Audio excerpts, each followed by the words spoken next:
Hi everyone. तो आज की इस वीडियो में हम पढ़ने वाले हैं 100 MCQs करने वाले हैं आपके एग्ज़ाम के लिए, जो बहुत इंपॉर्टेंट है। 100 MCQs करने वाले हैं, ठीक है। क्योंकि जो मैंने पढ़ाया था ना, अभी हमने थ्योरी क्लास जो TGT की चल रही है उसमें हमने 4 ग्रेड ट्रेजेडी को कंप्लीट कर लिया है ना। होकम को हमने कंप्लीट कर लिया है एंड 4 ग्रेड कॉमेडीज़ को भी कंप्लीट कर लिया है। हम लोग पहुंच गए हैं यहाँ पे जूलियस सीज़र वगैरह में।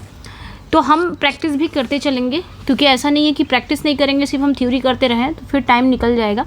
तो थोड़ा थोड़ा अगर हमने 4 प्लेस कवर कर लिया तो 4 प्लेस का हम प्रैक्टिस भी करते रहेंगे। तो संडे टू संडे हम क्या करेंगे, प्रैक्टिस रखेंगे,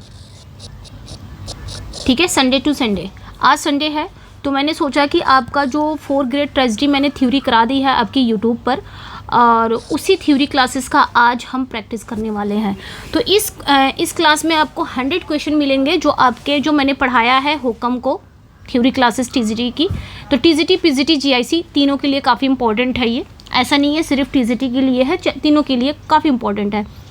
तो स्टार्ट करते हैं सेशन को। फर्स्ट टाइम चैनल को वॉच कर रहे हैं कोई तो चैनल को लाइक शेयर सब्सक्राइब ज़रूर कर दें। उनको मैं बता दूं कि इस चैनल पे आपको TGT की एकदम फुल तैयारी कराई जा रही है, थ्योरी क्लासेस कराई जा रही है, जिसमें हमने 10 क्लास अभी हो चुकी है। आप चैनल पे विजिट करें हैं तो आप चैनल पे खुद देख सकते हैं 10 क्लास ऑलरेडी हो चुकी है थ्योरी क्लासेस। तो थ्योरी के साथ साथ हम प्रैक्टिस भी लेके चलेंगे। तो 10 क्लास में 4 क्लास ऐसी है जो होकम है, ट्रेजेडी है। तो ट्रेजेडी को आज हम इस वीडियो में उसी 4 क्लास की प्रैक्टिस भी करेंगे।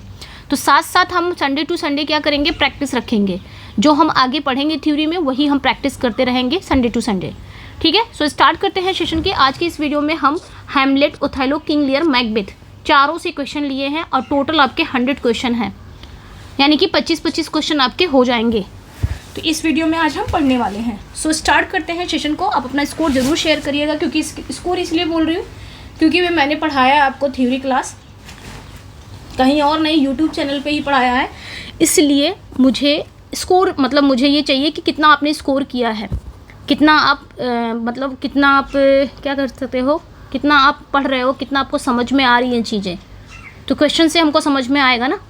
स्टार्ट करते हैं। जो नए बच्चे हैं वो भी अपना स्कोर शेयर करेंगे, जो पुराने बच्चे हैं जो 2022 वाली वैकेंसी का जो प्रिपरेशन करते चले आ रहे हैं वो भी अपना स्कोर शेयर करेंगे, ठीक है। चलिए स्टार्ट करते हैं। तो फर्स्ट क्वेश्चन है, इन हैमलेट, लाइव लेना चाहती थी बट पॉसिबल नहीं हो पाया लाइव का। एक्चुअली ना बहुत शोरगुल होता है, इस वजह से लाइव में थोड़ी सी प्रॉब्लम है मेरे लिए, इसलिए मैं लाइव क्लासेस नहीं जल्दी लेती हूँ, क्योंकि प्रॉब्लम है ना। लेकिन कुछ दिन बस और, उसके बाद फिर हम लाइव क्लासेस भी लेंगे। चलिए स्टार्ट करते हैं। In Hamlet which character says something is rotten in the state of Denmark. तो हैमलेट में कौन सा कैरेक्टर ये लाइन कहता है, something is rotten in the state of Denmark. पढ़ा है हमने Hamlet, Othello, King Lear, Macbeth, आपके यूट्यूब चैनल पे थ्योरी क्लासेस चली रही हैं, उसी का हमने पढ़ा है, उसी का क्वेश्चन है ये, ठीक है। तो यहाँ पे बताना है ये लाइन कहता कौन है। हैमलेट है, होरेशियो है, मार्सिलस है, पोलोनियस है। देखिए थोड़ा थोड़ा मैं रिकॉल भी कराते चलूँगी ताकि आपको रिकॉल भी होता रहे। जब प्ले ये प्ले की शुरुआत में होता क्या है कि जब प्ले की शुरुआत में इन्हें ना राजा का भूत, यानी कि राजा का, किंग का घोस्ट दिखाई देता है, तो मार्सिलस को लगता है कि ये किसी बड़े अपशगुन, ओमिनस या किसी पॉलिटिकल करप्शन का इंडिकेशन है ना, संकेत है। इसका मतलब ये है कि डेनमार्क स्टेट में कुछ गलत होने वाला है या कुछ भ्रष्ट हो रहा है। तो ये बात कौन कहता है, मार्सिलस कहता है। मार्सिलस को ऐसा लगता है जब वो किंग हैमलेट का, यानी कि प्रिंस हैमलेट के फादर का घोस्ट देखता है, तो उसे लगता है किसी बड़े अपशगुन या राजनीतिक भ्रष्टाचार का संकेत है ना। डेनमार्क राज्य में कुछ तो बहुत गलत होने वाला है या कुछ बहुत भ्रष्ट हो, कुछ चीज़ें बहुत भ्रष्ट होने वाली हैं। नेक्स्ट जो क्वेश्चन है, how many soliloquies does Hamlet deliver in the play. तो हैमलेट ने कितनी सोलिलोकीज बोली है पूरे प्ले में हैमलेट कुल कितने सोलिलोकीज बोलता है, ये बहुत इंपॉर्टेंट है। 5, 7, 9, 6 बताया था मैंने जब पढ़ाया था आपको थ्योरी, उसमें मैंने बताया है कि कितने सोलिलोकीज बोलता है। चलो फिर एक रिकॉल लेते हैं, हर क्वेश्चन पे एक रिकॉल लेंगे ताकि जो थ्योरी आपने पढ़ी है उसका एक हो जाएगा ना रिवीजन। तो सोलिलोक्वी पहले समझते हैं कि सोलिलोक्वी होता क्या है। सोलिलोक्वी वो स्पीच है जब कैरेक्टर स्टेज पर अकेला होता है और अपने मन की बात ऑडियंस से कहता है, वो भी लाउड वे में, अलाउड वे में। तो सबसे फेमस जो हैमलेट की सोलिलोक्वीज है वो टू बी और नॉट टू बी है। और टोटल कितने सोलिलोक्वीज बोलता है ये? 7 सोलिलोक्वीज। नेक्स्ट वन पे आएंगे, what is the name of the play within the play that Hamlet stage to catch the conscience of the king. इसका बताना है उस प्ले का असली नाम क्या है ना। What is the name of the play with in play, यानी कि हैमलेट प्ले के अंदर एक प्ले खेला जाता है किंग क्लॉडियस को पकड़ने के लिए, है ना। असली मर्डरर कौन है हैमलेट के फादर का? तो हैमलेट के फादर का असली मर्डरर कौन है? हैमलेट यहाँ पे एक चाल चलता है, एक प्लानिंग प्लॉटिंग करता है कि हम एक प्ले के थ्रू असली मर्डरर को पकड़ेंगे। तो प्ले के अंदर, हैमलेट के अंदर एक प्ले किया जाता, उस प्ले का नाम क्या है ये पूछा जा रहा है। Murder of Gonzago, mouse trap, tragedy of Pyramus, या फिर ए एंड बी दोनों। देखिए उस प्ले यानी कि हैमलेट के अंदर जो प्ले खेला जा रहा है उस प्ले का असली नाम है द मर्डर ऑफ गुंजाइगो, ये असली नाम है। लेकिन हैमलेट इसे मजाक में इसका नाम mouse trap, the mouse trap रखता है। माउस मतलब चूहेदानी। जिस तरह हमको चूहा को अगर पकड़ना रहेगा तो चूहेदानी का यूज़ करेंगे ना, उसी तरह किंग क्लॉडियस को असली मर्डरर को पकड़ना है। तो ये जो प्ले है ना मर्डर ऑफ गुंजाइगो, ये भी एक चूहेदानी की तरह ही काम कर रहा है। इसलिए हैमलेट मजाक में इसी प्ले को द माउस ट्रैप भी कहता है, क्योंकि ये इस प्ले के ज़रिए वो अपने अंकल क्लॉडियस को फंसाना चाहता है। अपने अंकल क्लॉडियस को वो चूहा कहता है और ये देखना चाहता है कि क्या उसने ही उसके पिता को मारा है। सो यहाँ पे दोनों ही करेक्ट हो जाएंगे। हम डी पे जाएंगे, both is correct, both are correct. तो यहाँ पे दोनों ही सही हो जाएंगे, ठीक है, both are correct. Next question पे आएंगे, frailty thy name is women who is Hamlet speaking about in this line. इसका बताना है। Frailty thy name is women, ये भी एक सोलिलोक्वी ही है हैमलेट की। ध्यान रखना बच्चे, ये भी एक सोलिलोक्वी ही है हैमलेट की। Who is Hamlet speaking about in this line.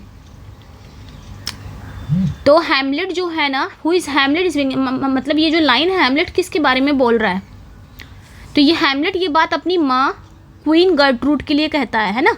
वह गुस्से में है क्योंकि उसके जो फादर की मौत के 1 महीने के अंदर ही उसकी माँ ने उसके अंकल क्लॉडियस से शादी कर ली है। तो फ्रेलिटी का मतलब यहाँ पे क्या होता है? फ्रेलिटी का मतलब नैतिक, मॉरल वीकनेस। तो हैमलेट का मानना है कि औरतें बहुत जल्दी बदल जाती हैं। तो यहाँ पे गर्ट्रूड अपनी माँ के बारे में वो कहता है ये लाइन।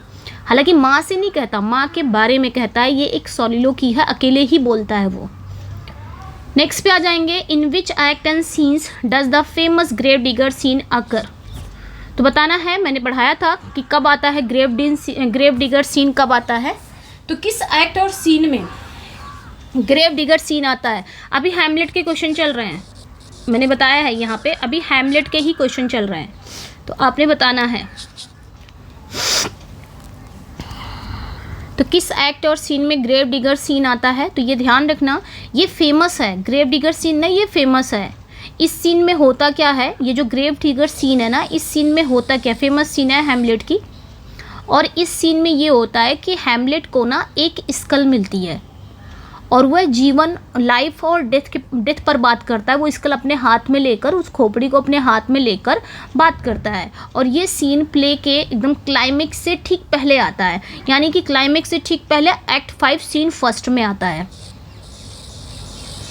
ये ध्यान रखना है, एक्ट 5 सीन फर्स्ट में आता है। अच्छा, उस स्कल रहता है, जो वो खोपड़ी पाया रहता है, हाथ में लिया रहता है, वो स्कल किसकी रहती है? कोई बता सकता है? अब कमेंट सेक्शन में बताना। मैंने बताया था, है ना, जब हम पढ़ रहे थे थ्योरी तो उसमें मैंने बताया था।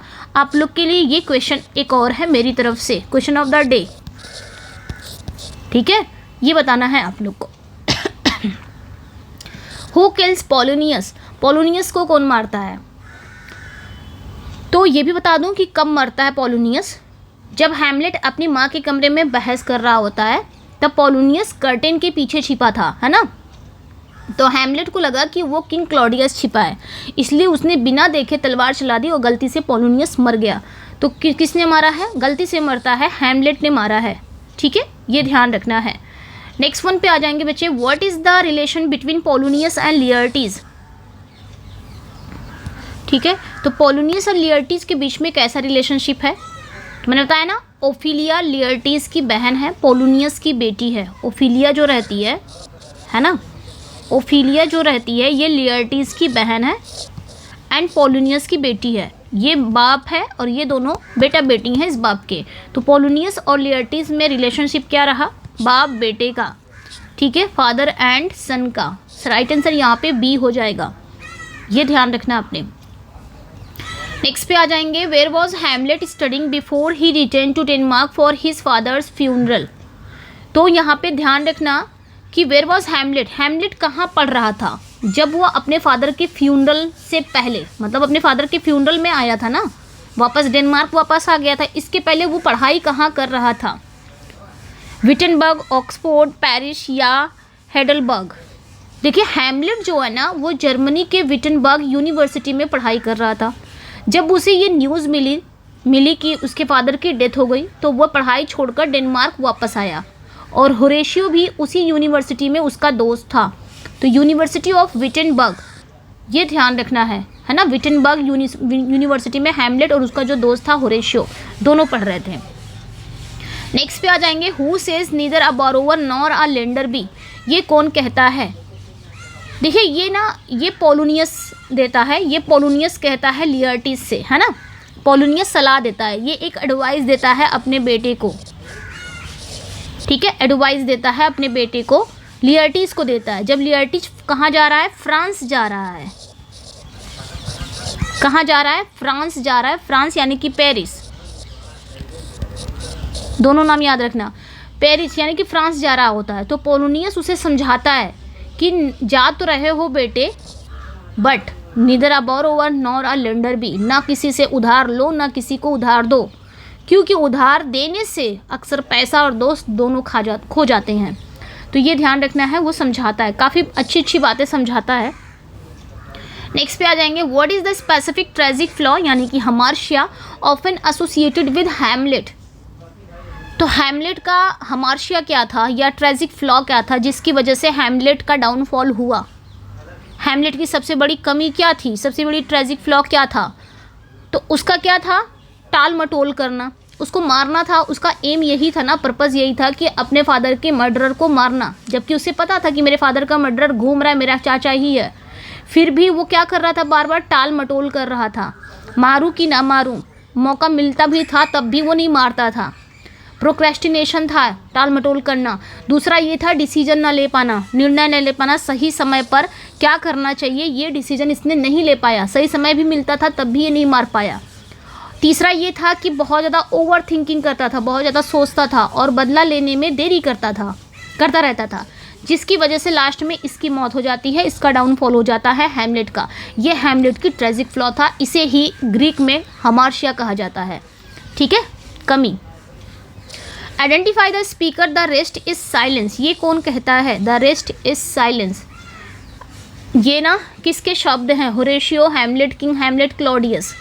आप लोग बार बार प्रैक्टिस के लिए कह रहे थे, इस वजह से मैंने सोचा कि हर संडे टू संडे हम प्रैक्टिस कर लेंगे, ठीक है। इसका टाइम टेबल आप लोग कह रहे थे टाइम टेबल शेयर करो, तो टाइम टेबल क्या ही शेयर करना, हमने जनवरी से ही स्टार्ट कर दिया था, ठीक है। हम टाइम टेबल ही, मतलब मैं अब ये रहेगा कि मैं पढ़ाते जाऊँगी, अब बीच बीच में हम लोग क्या करेंगे, प्रैक्टिस ले लेंगे 4-4 प्ले की एक ही साथ, हो जाएगा, आप टेंशन मत लो। जब मैं हूँ तैयार फिर आपको टेंशन लेने की क्या ज़रूरत है, आप बस पढ़ते रहो और अपना वही प्यार, सपोर्ट, लाइक, शेयर, सब्सक्राइब ज़रूर करते रहिएगा, सपोर्ट करिए जिससे मुझे मोटिवेशन मिले, ठीक है, बस इतना ही चाहिए। द रेस्ट इज़ साइलेंस, ये वर्ड ना हैमलेट के हैं, हैमलेट के लास्ट वर्ड है ये। मरते टाइम वो अपने दोस्त होरेशियो से बात करता है और लास्ट में कहता है द रेस्ट इज साइलेंट, बाकी सब शांति है, और फिर यहाँ पे हैमलेट की डेथ हो जाती है। नेक्स्ट पे आ जाएंगे, Yorick, whose skull Hamlet holds was a. देखिए जो मैंने क्वेश्चन दिया था यहाँ पे आंसर आ गया, अब क्या ही बताना। चलो मैं दूसरा क्वेश्चन दे दूँगी आपको, यहाँ पे आ गया जो मैंने क्वेश्चन ऊपर दिया था आपको। अब यहाँ पे योरिक, जिसकी स्कल हैमलेट पकड़ा हुआ है, वो कौन था। तो जब हैमलेट ग्रेव डिगर सीन में क्या था, हैमलेट एक स्कल हाथ में लिए रहता है ना, तो वहाँ पे लाइफ एंड डेथ के बारे में वहाँ पे एक बात कहता है है ना, काफ़ी सीरियस हो जाता है एक स्कल लेके। तो उस स्कल किसकी रहती है, वो योरिक, उस किसकी स्कल रहती है, योरिक की स्कल रहती है। अब ये योरिक कौन होता है, योरिक नाम के इंसान की खोपड़ी रहती है वो। अब ये योरिक कौन रहता है, तो ये योरिक ना ये कोर्ट जेस्टर रहता है, ठीक है। कब, जब किंग क्लॉडियस जब किंग हैमलेट थे तब, यानी कि प्रिंस हैमलेट के जब फादर थे किंग हैमलेट, जब उनका शासनकाल चल रहा था उस समय ये योरिक भी रहता था, है ना, कोर्ट जेस्टर था, ठीक है।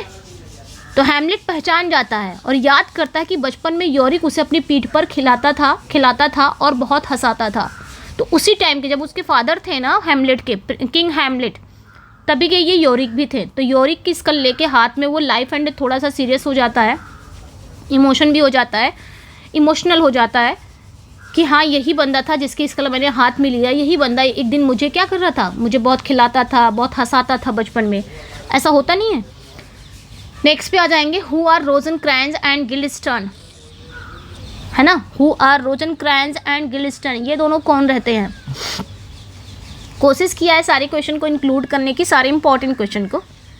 तो ये रोजनक्रैंज और गिल्डेस्टर्न कौन है, ये हैमलेट के स्कूल फ्रेंड्स थे। कौन थे, स्कूल फ्रेंड्स। ये दोनों हैमलेट के बचपन के स्कूल के दोस्त हैं। और किंग क्लॉडियस इन दोनों को बुलाता है ताकि ये हैमलेट को स्पाई कर सके और पता लगा सके कि ये पागल क्यों हो रहा है, वाकई में पागल है या बना पागल है ना। तो ये ध्यान रखना। अच्छा, यहाँ से एक चीज़ और याद आ रही है, रोजनक्रैंज एंड गिल्डेस्टर्न, ये एक बुक भी है, इस पर एक बुक भी, ये एक बुक भी है, इसी टाइटल की एक बुक है, जिसको लिखा किसने है, थॉमस स्टुपार्ड ने लिखा है, थॉमस स्टुपार्ड। ये एक बुक है इसी टाइटल, रोजनक्रैंज एंड गिल्डेस्टर्न। तो ये ध्यान रखना। In act first the ghost appears to the sentinels first, who are they.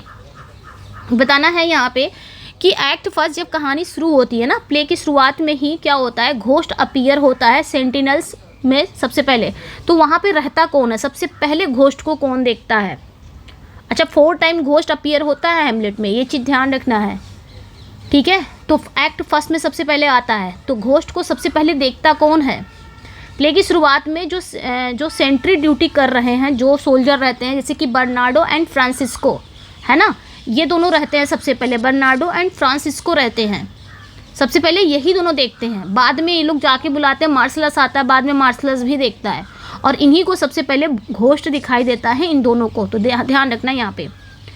Who survives at the end of Hamlet to tell the story, तो लास्ट में कौन सर्वाइव करता है, कौन बचता है, जो हैमलेट की पूरी कहानी बताएगा, कौन बचता है, ये ध्यान रखना है। ऑस्ट्रिक है, होरेशियो, फोर्टिनब्रास है। देखिए, प्ले के एंड में क्या होता है, लगभग सारे कैरेक्टर मारे जाते हैं, केवल होरेशियो हैमलेट का जो जिगरी दोस्त है वही जिंदा बचता है। और हैमलेट मरते वक्त उसे कसम देता है कि वो सुसाइड ना करे और जिंदा रहकर दुनिया को हैमलेट की असली कहानी सुनाए। तो भाई यहाँ पे होरेशियो इज़ करेक्ट, ठीक है। आपका यहाँ पे करेक्ट हो जाएगा होरेशियो, मतलब हैमलेट की स्टोरी बताने के लिए ये जिंदा रहता है, इसलिए यहाँ पे होरेशियो। वैसे तो फोर्टिनब्रास भी जिंदा रहता है, ठीक है, ये भी ध्यान रखना। फोर्टिनब्रास भी लास्ट में जो सर्वाइव रहता है, फोर्टिनब्रास भी सर्वाइव रहता है, होरेशियो भी, ये ध्यान रखना है। बट यहाँ पे क्वेश्चन क्या पूछ लिया कि हैमलेट की स्टोरी को कौन सुनाएगा, तो भाई होरेशियो को ही कहता है। तो यहाँ पे हम बी पे जाएंगे, है ना, ये भी ध्यान रखना है। तो अब डी पे मत जाना, क्वेश्चन पूछ क्या रहा है, पहले ये देखो। पूछ रहा लास्ट में कौन सर्वाइव करता है, जो हैमलेट की स्टोरी को सुनाएगा दुनिया वालों को। हैमलेट कहता है ना कि भाई तुझे मरना नहीं है, तुझे सुसाइड नहीं करना है, तुझे इसी दुनिया में रहकर मेरी असली कहानी सुनानी होगी सबको, ये होरेशियो को कहता है। बाकी तो फोर्टिनब्रास भी जिंदा रहता है लास्ट में, ये ध्यान रखना है। To be not to be is a soliloquy spoken, ये कब बोला जाता है, ये एक सॉलिलोक्वी है जो काफ़ी इंपॉर्टेंट, आपने कई बार पढ़ा होगा। शेक्सपियर की सबसे फेमस लाइन है ये, और सबसे फेमस सॉलिलोक्वी है हैमलेट की। और टोटल उन्होंने 7 सॉलिलोक्वीज बोली है हैमलेट ने। उन 7 सॉलिलोक्वीज में सबसे प्रोमिनेंट सॉलिलोक्वीज है ये। तो ये कब बोला जाता है, ये एक्ट 3 सीन फर्स्ट में आती है। और इस सीन में हैमलेट लाइफ और सुसाइड के बीच में एकदम फंसा हुआ है कि लाइफ जीवित रहना है, ये सुसाइड कर ले, इसके बीच में एकदम डिलेमा में है, सोच रहा है जिया जाए या मरा जाए, to exist or not to be exist. तो act 3 scene first, B correct हो जाएगा, ठीक है, ये ध्यान रखना है। नेक्स्ट पे आ जाएंगे, who becomes the king of Denmark eight the end of the play. ठीक है, तो प्ले के अंत में क्या होता है, डेनमार्क का राजा कौन बनता है। जब हैमलेट की डेथ हो जाती है, कोई रहता नहीं है, तो फिर डेनमार्क का राजा बनता कौन है। तो प्ले के एंड में क्या होता है, end of the play Norway का राजकुमार, है ना, 14 ब्रास डेनमार्क का न्यू किंग बनता है।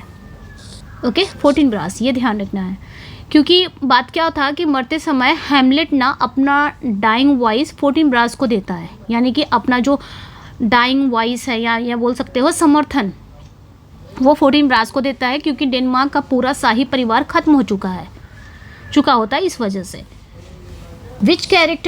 Which character in Hamlet dies by drowning. तो हैमलेट में ड्रोनिंग, है ना, हैमलेट में कौन सा कैरेक्टर है जिसकी मौत डूबने से होती है।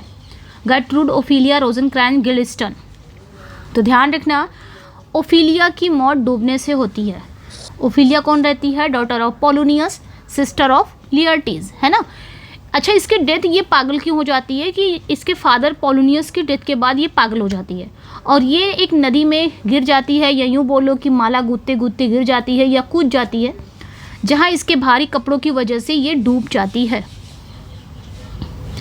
Brevity is the soul of wit. This ironic statement is made by which verbose character. ये कौन सा वो वर्बोज कैरेक्टर है जो ये आयरोनिक स्टेटमेंट बोलता है। कहता है brevity is the soul of wit है, यानी कि जो संक्षिप्तता है, संक्षिप्तता ही बुद्धिमानी है ना, मतलब कम शब्दों में बात कहना ही बुद्धिमानी है। ये कौन कह रहा है, वो कैरेक्टर कह रहा है जो वर्बोज है, जो खुद वाचाल है, जो खुद बहुत बात करता है, खुद बहुत बातूनी है, खुद बहुत टॉक्टिव है, वो कैरेक्टर ये बात कह रहा है।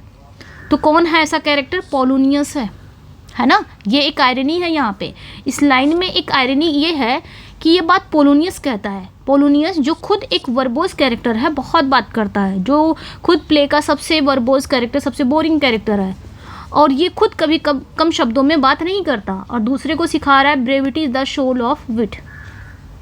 कम शब्दों में बात कहना ही बुद्धिमानी है। Who poisons the cup that eventually kills Queen Gertrude. बताना है यहाँ पे, यानी कि जो हु पॉइजन्स द कप, जहर का जो प्याला था, किसने इसको प्रिपेयर किया था, और इवेंचुअली क्वीन गर्ट्रूड मर जाती हैं इस चीज़ से। तो ये ध्यान रखना, जहर का प्याला किसने तैयार किया था, लियर्टीज ने, हैमलेट ने, क्लॉडियस ने, पोलोनियस ने। तो पोलोनियस की डेथ तो पहले ही हो जाती है ना। तो ये ध्यान रखना, आपके सामने हैमलेट तो करेगा नहीं, लियर्टीज एंड क्लॉडियस हैं। तो होता क्या है, ये लोग ना हैमलेट के लिए तैयार करते हैं, ये जहर का प्याला हैमलेट के लिए तैयार करते हैं। इसने इसे हैमलेट को मारने के लिए रखा था, बट गलती से इवेंचुअली क्वीन गर्ट्रूड ने वो प्याला उठा लिया और खुशी में पी गई, जिससे उनकी डेथ हो गई। ये काम था क्लॉडियस का, उसका सो कॉल्ड हस्बैंड ही हुआ ना। The nunnery scene involves a conversation between. तो ननरी सीन बताना है यहाँ पे, ननरी सीन के जब ननरी सीन आता है ना, तो उसमें किसके बीच कॉन्वर्सेशन होता है। ननरी सीन हैमलेट और ओफिलिया के बीच में ये कॉन्वर्सेशन होता है, हैमलेट एंड ओफिलिया के बीच में, है ना। इस सीन में क्या बोलता है, ननरी सीन में, इस सीन में हैमलेट गुस्से में ओफिलिया को बार बार कहता है, क्या कहता है, गेट दी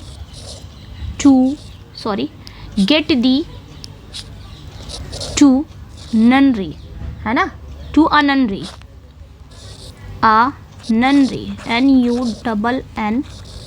NUNNERY। ये फ्रेज़ याद रखनी है। ये ननरी सीन में हैमलेट बोलता है, स्पोकन बाय हैमलेट, ठीक है। किससे बोलता है, टू ओफिलिया। ये ध्यान रखना है।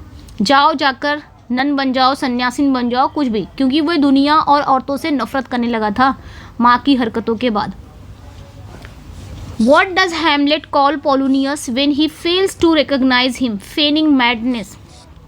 इसका बताना क्या होगा।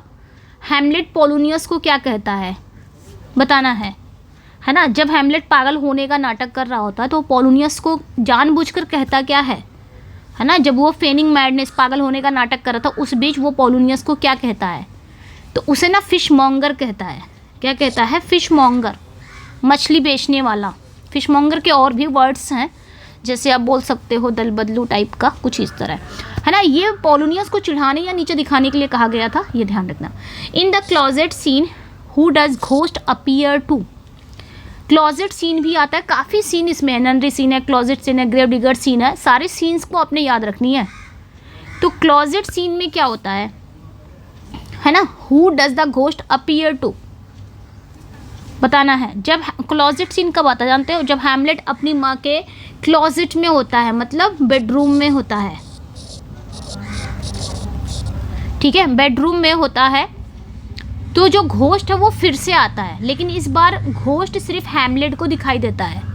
तो यहाँ पे वही पूछा है कि किसे दिखाई देता है, घोस्ट अपीयर होता है, कौन देखता है, हैमलेट ओनली, गर्ट्रूड ओनली, कि हैमलेट और गर्ट्रूड दोनों देखते हैं। लेकिन हैमलेट को ही दिखाई देता है, गर्ट्रूड को कुछ नहीं दिखाई देता, इसलिए उन्हें लगता है कि हैमलेट पागल हो गया है और वो हवा से बात कर रहा है। तो सिर्फ हैमलेट को ही दिखता है, ध्यान रखना है। Who says good night sweet prince and flight of angels sing thee to thy rest? ये कौन कहता है, ये बात कौन कहता है? Who says good night sweet prince and flight of angels sing thee to thy rest? तो ये बात कौन कहता है, good night sweet prince and flight the angel sings thee to thy rest, ये बात कौन कहता है? तो ये लाइन ना होरेशियो कहता है। जब हैमलेट की डेथ हो जाती है होरेशियो की गोद में, है ना, जब हैमलेट की डेथ हो जाती है होरेशियो की गोद में, तो होरेशियो अपने दोस्त को आखिरी विदाई, है ना, आखिरी फेयरवेल देते हुए कहता है कि शुभ रात्रि, गुड नाइट स्वीट प्रिंस, प्यारे राजकुमार, एंड फ्लाइट्स ऑफ एंजल्स, यानी कि फरिश्ते गाते हुए तुम्हें शांति की ओर ले जाएं, सिंग टू दी दाई रेस्ट, ठीक है। Which minor character is sent to Paris to spy on Laertes?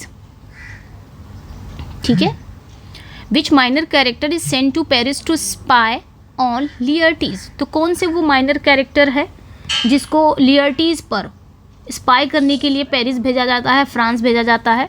तो पोलोनियस अपने नौकर रिनाल्डो को पेरिस भेजता है। काफ़ी इंपॉर्टेंट क्वेश्चन है, रिनाल्डो को कहाँ भेजता है? पेरिस भेजता है। उसे इसलिए भेजता है ताकि वो चुपके से लियर्टीज पर क्या रखे, नज़र रख सके और पता लगाए कि वो वहाँ कर क्या रहा है, मतलब कर क्या रहा, मतलब शराब जुआ वगैरह तो नहीं खेल रहा है।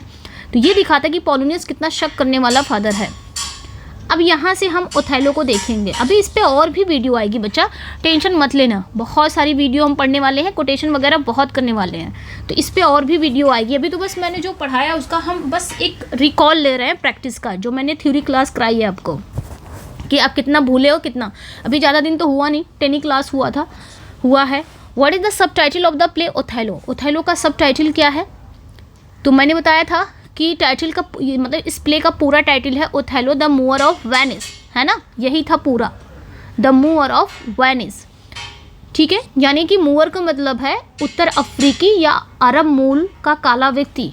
ओथेलो जो है वो वेनिस की सेना का जनरल है, लेकिन वो एक बाहरी पर्सन भी है, यानी कि मूवर भी है ना, यही उसकी पहचान और दुख का कारण है। नेक्स्ट पे आ जाएंगे, who is the ancient of Othello? इसका बताना है, यानी कि ओथेलो का जो एंशिएंट कौन है, एनशाइन जिसे बोलते हैं, कौन है? कैशियो है, इयागो है, रॉड्रिगो है, ब्रेबेंशियो, ठीक है। एंशिएंट यानी कि एनसाइन कौन है ओथेलो का, यानी कि ध्वजवाहक जिसे बोलते हैं, एनशाइन, इसे ध्वजवाहक बोल सकते हो या एनशाइन बोलते हो। देखिए क्या था, वो कौन है? तो इयागो रहता है, ये ध्यान रखना है, इयागो रहता है। मतलब होता क्या है, ये सेना में ना लेफ्टिनेंट के नीचे का पद था। ये जो एंशिएंट है, ये एनशाइन है, एक पद है जिसको हिंदी में बोलेंगे ध्वजवाहक, और ये लेफ्टिनेंट के नीचे का पद था, है ना। तो यागो इसी बात से नाराज़ था क्योंकि ओथेलो ने कैशियो को लेफ्टिनेंट बना दिया, जो कि वो एक्सपीरियंस मतलब अनुभवहीन था, इसलिए ओथेलो ने किसे बना दिया था? कैशियो को लेफ्टिनेंट बना दिया था, जो कि कैशियो अनुभवहीन था, और यागो को इसी बात की नाराज़गी थी, उसे सिर्फ एनशाइन रखा, यानी कि ध्वजवाहक ही बनाया। यही जेलसी पूरे प्ले की जड़ थी। What is the main evidence Iago uses to prove Desdemona infidelity? तो वो मेन एविडेंस क्या था जिसके बदौलत यागो ने ये प्रूव कर दिया था कि डेस्डिमोना इनफिडेलिटी है, इनफेथफुल है? तो वो कौन था? अ स्ट्रॉबेरी स्पॉटेड हैंकरचीफ, है ना। यागो का सबसे बड़ा सबूत एक रुमाल था जिस पर स्ट्रॉबेरी की कढ़ाई की गई थी। ये ओथेलो का डेस्डिमोना का दिया गया फर्स्ट गिफ्ट था, प्यार का तोहफा था। ओथेलो ने डेस्डिमोना को दिया था ये तोहफा। यागो ने बड़ी ही चालाकी से इसे चुराकर कैशियो के कमरे में रखवा दिया। चुराया क्या था, इमिलिया ने इसे दिया था, इमिलिया को मिल गया। इमिलिया अनजाने में लाके इसको दे देती है और ये ले जाके कैशियो के कमरे में रख देता है ताकि ओथेलो को यकीन हो जाए कि डेस्डिमोना और कैशियो के बीच में चक्कर चल रहा है। नेक्स्ट पे आ जाएंगे, who says O beware my lord of jealousy, it is the green eyed monster. ये कौन कहता है, O beware my lord of jealousy, it is the green eyed monster. ये फेमस लाइन यागो कहता है, Iago, spoken by Iago to Othello. Othello से कहता है ये लाइनें। वह ओथेलो को ना शक के जाल में फंसा रहा है और साथ ही साथ ये वार्निंग भी दे रहा है कि ईर्ष्या से बचकर रहना मालिक। ये हरी आंख वाला राक्षस ना, ग्रीन आइड मॉन्स्टर, जो जिस दिल में रहता है उसी को खा जाता है। किसे, ईर्ष्या को कहा जा रहा है। तो यहाँ पे एक पर्सोनिफिकेशन भी यूज़ हुआ है इस लाइन में, तो ये ध्यान रखना। ये बहुत बड़ी आयरनी भी है क्योंकि यागो खुद ईर्ष्या से भरा हुआ है और वो खुद समझा रहा है कि ईर्ष्या से बचना, ये ईर्ष्या वाली चीज़ से, क्योंकि अगर किसी को ईर्ष्या हो गई वो अंदर ही अंदर खा लेता है ईर्ष्या उस इंसान को। Who is Brabantio in relation to Desdemona. तो ब्रेबेंशियो कौन है, डेस्डिमोना से ब्रेबेंशियो का क्या रिश्ता है। तो ब्रेबेंशियो डेस्डिमोना के फादर हैं। कौन है, फादर है। ब्रेबेंशियो डेस्डिमोना के पिता है और ये जो ब्रेबेंशियो है ये सीनेटर ऑफ वेनिस, वेनिस का सीनेटर भी है। ठीक है, ये ओथेलो और डेस्डिमोना के शादी के सख्त खिलाफ था क्योंकि ब्रेबेंशियो को लगता था कि ओथेलो ने मेरी बेटी पर काला जादू, मैजिक वगैरह करके मेरी बेटी को फंसाया है। लास्ट में वह दुख के कारण हार्ट ब्रेक हो जाता है, दुख के कारण, गिरिफ के कारण ब्रेबेंशियो की डेथ भी हो जाती है। नेक्स्ट पे आ जाएंगे, whom does Cassio wound in the drunken brawl engineered by Iago। तो यहाँ पे हमें बताना है कि कैशियो ने, जब कैशियो बहुत ज़्यादा ड्रंक रहता है तो उस समय वो किसको नुकसान पहुँचाता है, किसको घायल करता है। तो शराब के नशे में हुई लड़ाई में कैशियो ने मुंटैनो को घायल कर दिया था। किसे, मुंटैनो को घायल कर दिया था। मुंटैनो कौन था, ये साइप्रस का पूर्व गवर्नर था, है ना। तो यागो ने जानबूझकर कैशियो को क्या किया था, शराब पिलाया था ताकि वो हंगामा करे और यागो जानता था कि कैशियो को शराब बहुत जल्दी चढ़ जाती है, इसी का वो फ़ायदा उठाया। और इसी गलती की वजह से जब कैशियो शराब पी लेता है, नशे में आ गया, उसको नशा चढ़ गया, तो वो मुंटैनो आता है, रॉड्रिगो के बीच में उसकी होती है हाथापाई, तो मुंटैनो आता है बचाने के लिए, लेकिन ये मुंटैनो को, रॉड्रिगो को छोड़ के मुंटैनो को ही क्या करता है, घायल कर देता है। और यागो ने जानबूझकर कैशियो को शराब पिलाई ताकि हंगामा करे और इसी गलती की वजह से ओथेलो ने कैशियो को नौकरी से हटा दिया, यानी कि लेफ्टिनेंट बनाया था उस पद से निकाल दिया। I am not what I am who speaks this line. ये लाइन कौन कहता है, I am not what I am, बताना है। देखिए ये लाइनें ना यागो प्ले की शुरुआत में ही कहता है, यागो ही कहता है ना। इसका मतलब ये हुआ कि मैं वह नहीं हूँ जो मैं दिखता हूँ। ये बोलता है कि मैं वो नहीं जो मैं दिखता हूँ, मतलब वो बाहर से ओथेलो को तो वफादार दोस्त बनता है ना। ओथेलो के बाहर से वो ओथेलो का लगता है कि कितना बड़ा वेल विशर है, ये कितना वफादार है, दोस्त है, लेकिन अंदर से उसका ओथेलो का सबसे बड़ा दुश्मन है। तो ये उसकी दोहरी जो हिपोक्रेसी को दिखाता है, दोहरी मानसिकता को दिखा सकता है। तो वो कहता है जो समझ रहे हो मैं हूँ नहीं जो दिखता हूँ। हाउ डज डेस्टिनी, अच्छा यहाँ से एक चीज़ याद आ गई, I am not what I am, ये कौन कहता है, ये 12th नाइट में भी कहती है एक कैरेक्टर। 12th नाइट में वियोला कहती है यही बात, लेकिन वियोला गुड सेंस में कहती है, ये तो अपने बैड सेंस में कहता है। वियोला यहाँ पे लड़का बनी है ना, तो वो बात कहती है कि मैं जो हूँ वो मैं जो दिखती हूँ वो हूँ नहीं, मतलब मैं आपको लड़का दिख रही हूँ बट मैं लड़का हूँ नहीं, मैं लड़की हूँ, ये वियोला भी कहती है, ये ध्यान रखना है। हाउ डज डेस्डिमोना डाई, तो डेस्डिमोना की मौत कैसे होती है, तो सी इज स्मॉडर्ड बाई ओथेलो। डेस्डिमोना की मौत ना दम घुटने से होती है, स्मॉदरिंग, तकिया का इसे चेहरे पे लगा देता है ना ओथेलो, उसे बेडरूम में पीलो से मुंह दबाकर मार डालता है ना। वह उसे चाकू से नहीं मारता क्योंकि उसके शरीर को ख़राब नहीं करना चाहता था। वो कहता है I will not scar that whiter skin of hers, ये बात बोलता है, यहाँ पे लिख दे रही हूँ मैं, आई विल नॉट स्कार, क्योंकि उसके शरीर पे वो दाग नहीं देना चाहता था। That whiter skin of hers, उसकी गोरी गोरी स्किन थी तो वो नहीं चाहता कि गोरी स्किन पे कहीं पे भी दाग दूँ मैं, इसलिए वो तकिए से मारता है। मतलब इतना सोचता है मार क्यों दिया, है ना। अजीब अजीब से लोग हैं। चलिए, हु किल्स ऐसा लगता है ये सब रियल है, लेकिन ये सब प्ले था। रियल होता सोचो कितनी तकलीफ होती है ना, ये प्ले पढ़ने से ही तकलीफ होती है। बेचारी एक इनोसेंट थी, फेथफुल थी, फिर भी मारी गई, शिकार बन गई, विक्टिम हो गई। खैर, हु किल्स इमिलिया, ज़्यादा इस पर कॉमेंट नहीं। हु किल्स इमिलिया, इमिलिया को कौन मारता है?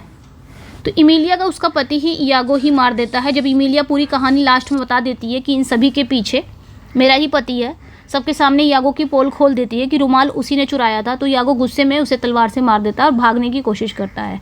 What is the name of Iago wife, Iago's wife? तो इमिलिया है ना, यही तो रहती है। यागो की पत्नी का नाम इमिलिया, और ये ना इमिलिया डेस्डिमोना की अटेंडेंट भी रहती है, सहेली भी रहती है, फ्रेंड भी रहती है, अटेंडेंट नौकरानी भी रहती है। ये बहुत ही फेथफुल है, काफ़ी लॉयल रहती है ना, समझदार कैरेक्टर है, जो लास्ट में सच सामने यही लाती है। Who is the Venetian courtesan in love with Cassio? Who is the Venetian courtesan in love with Cassio? तो वो वेनेशियन कर्टिजन कौन है जो कैशियो से प्यार करती है? Imiliya, बायंका, Rosalind, Viola. तो कर्टिजन मतलब होता है वैश्या होता है ना। तो वो कौन है जो कैशियो से प्यार करती है? तो यागो उसका यूज़ भी अपनी चाल में करता है, इसका भी। जब कैशियो को वो रुमाल मिलता है ना, तो उसे बियांका को ही देता है, तो वह उसे बियांका को ही देता है, जिसे देखकर ओथेलो को शक और गहरा हो जाता है। बियांका, ये ध्यान रखना। In which act does the temptation scene where Iago poison Othello's mind occur? तो टेम्पटेशन सीन मैंने बताया था ना, टेम्पटेशन सीन कब आती है?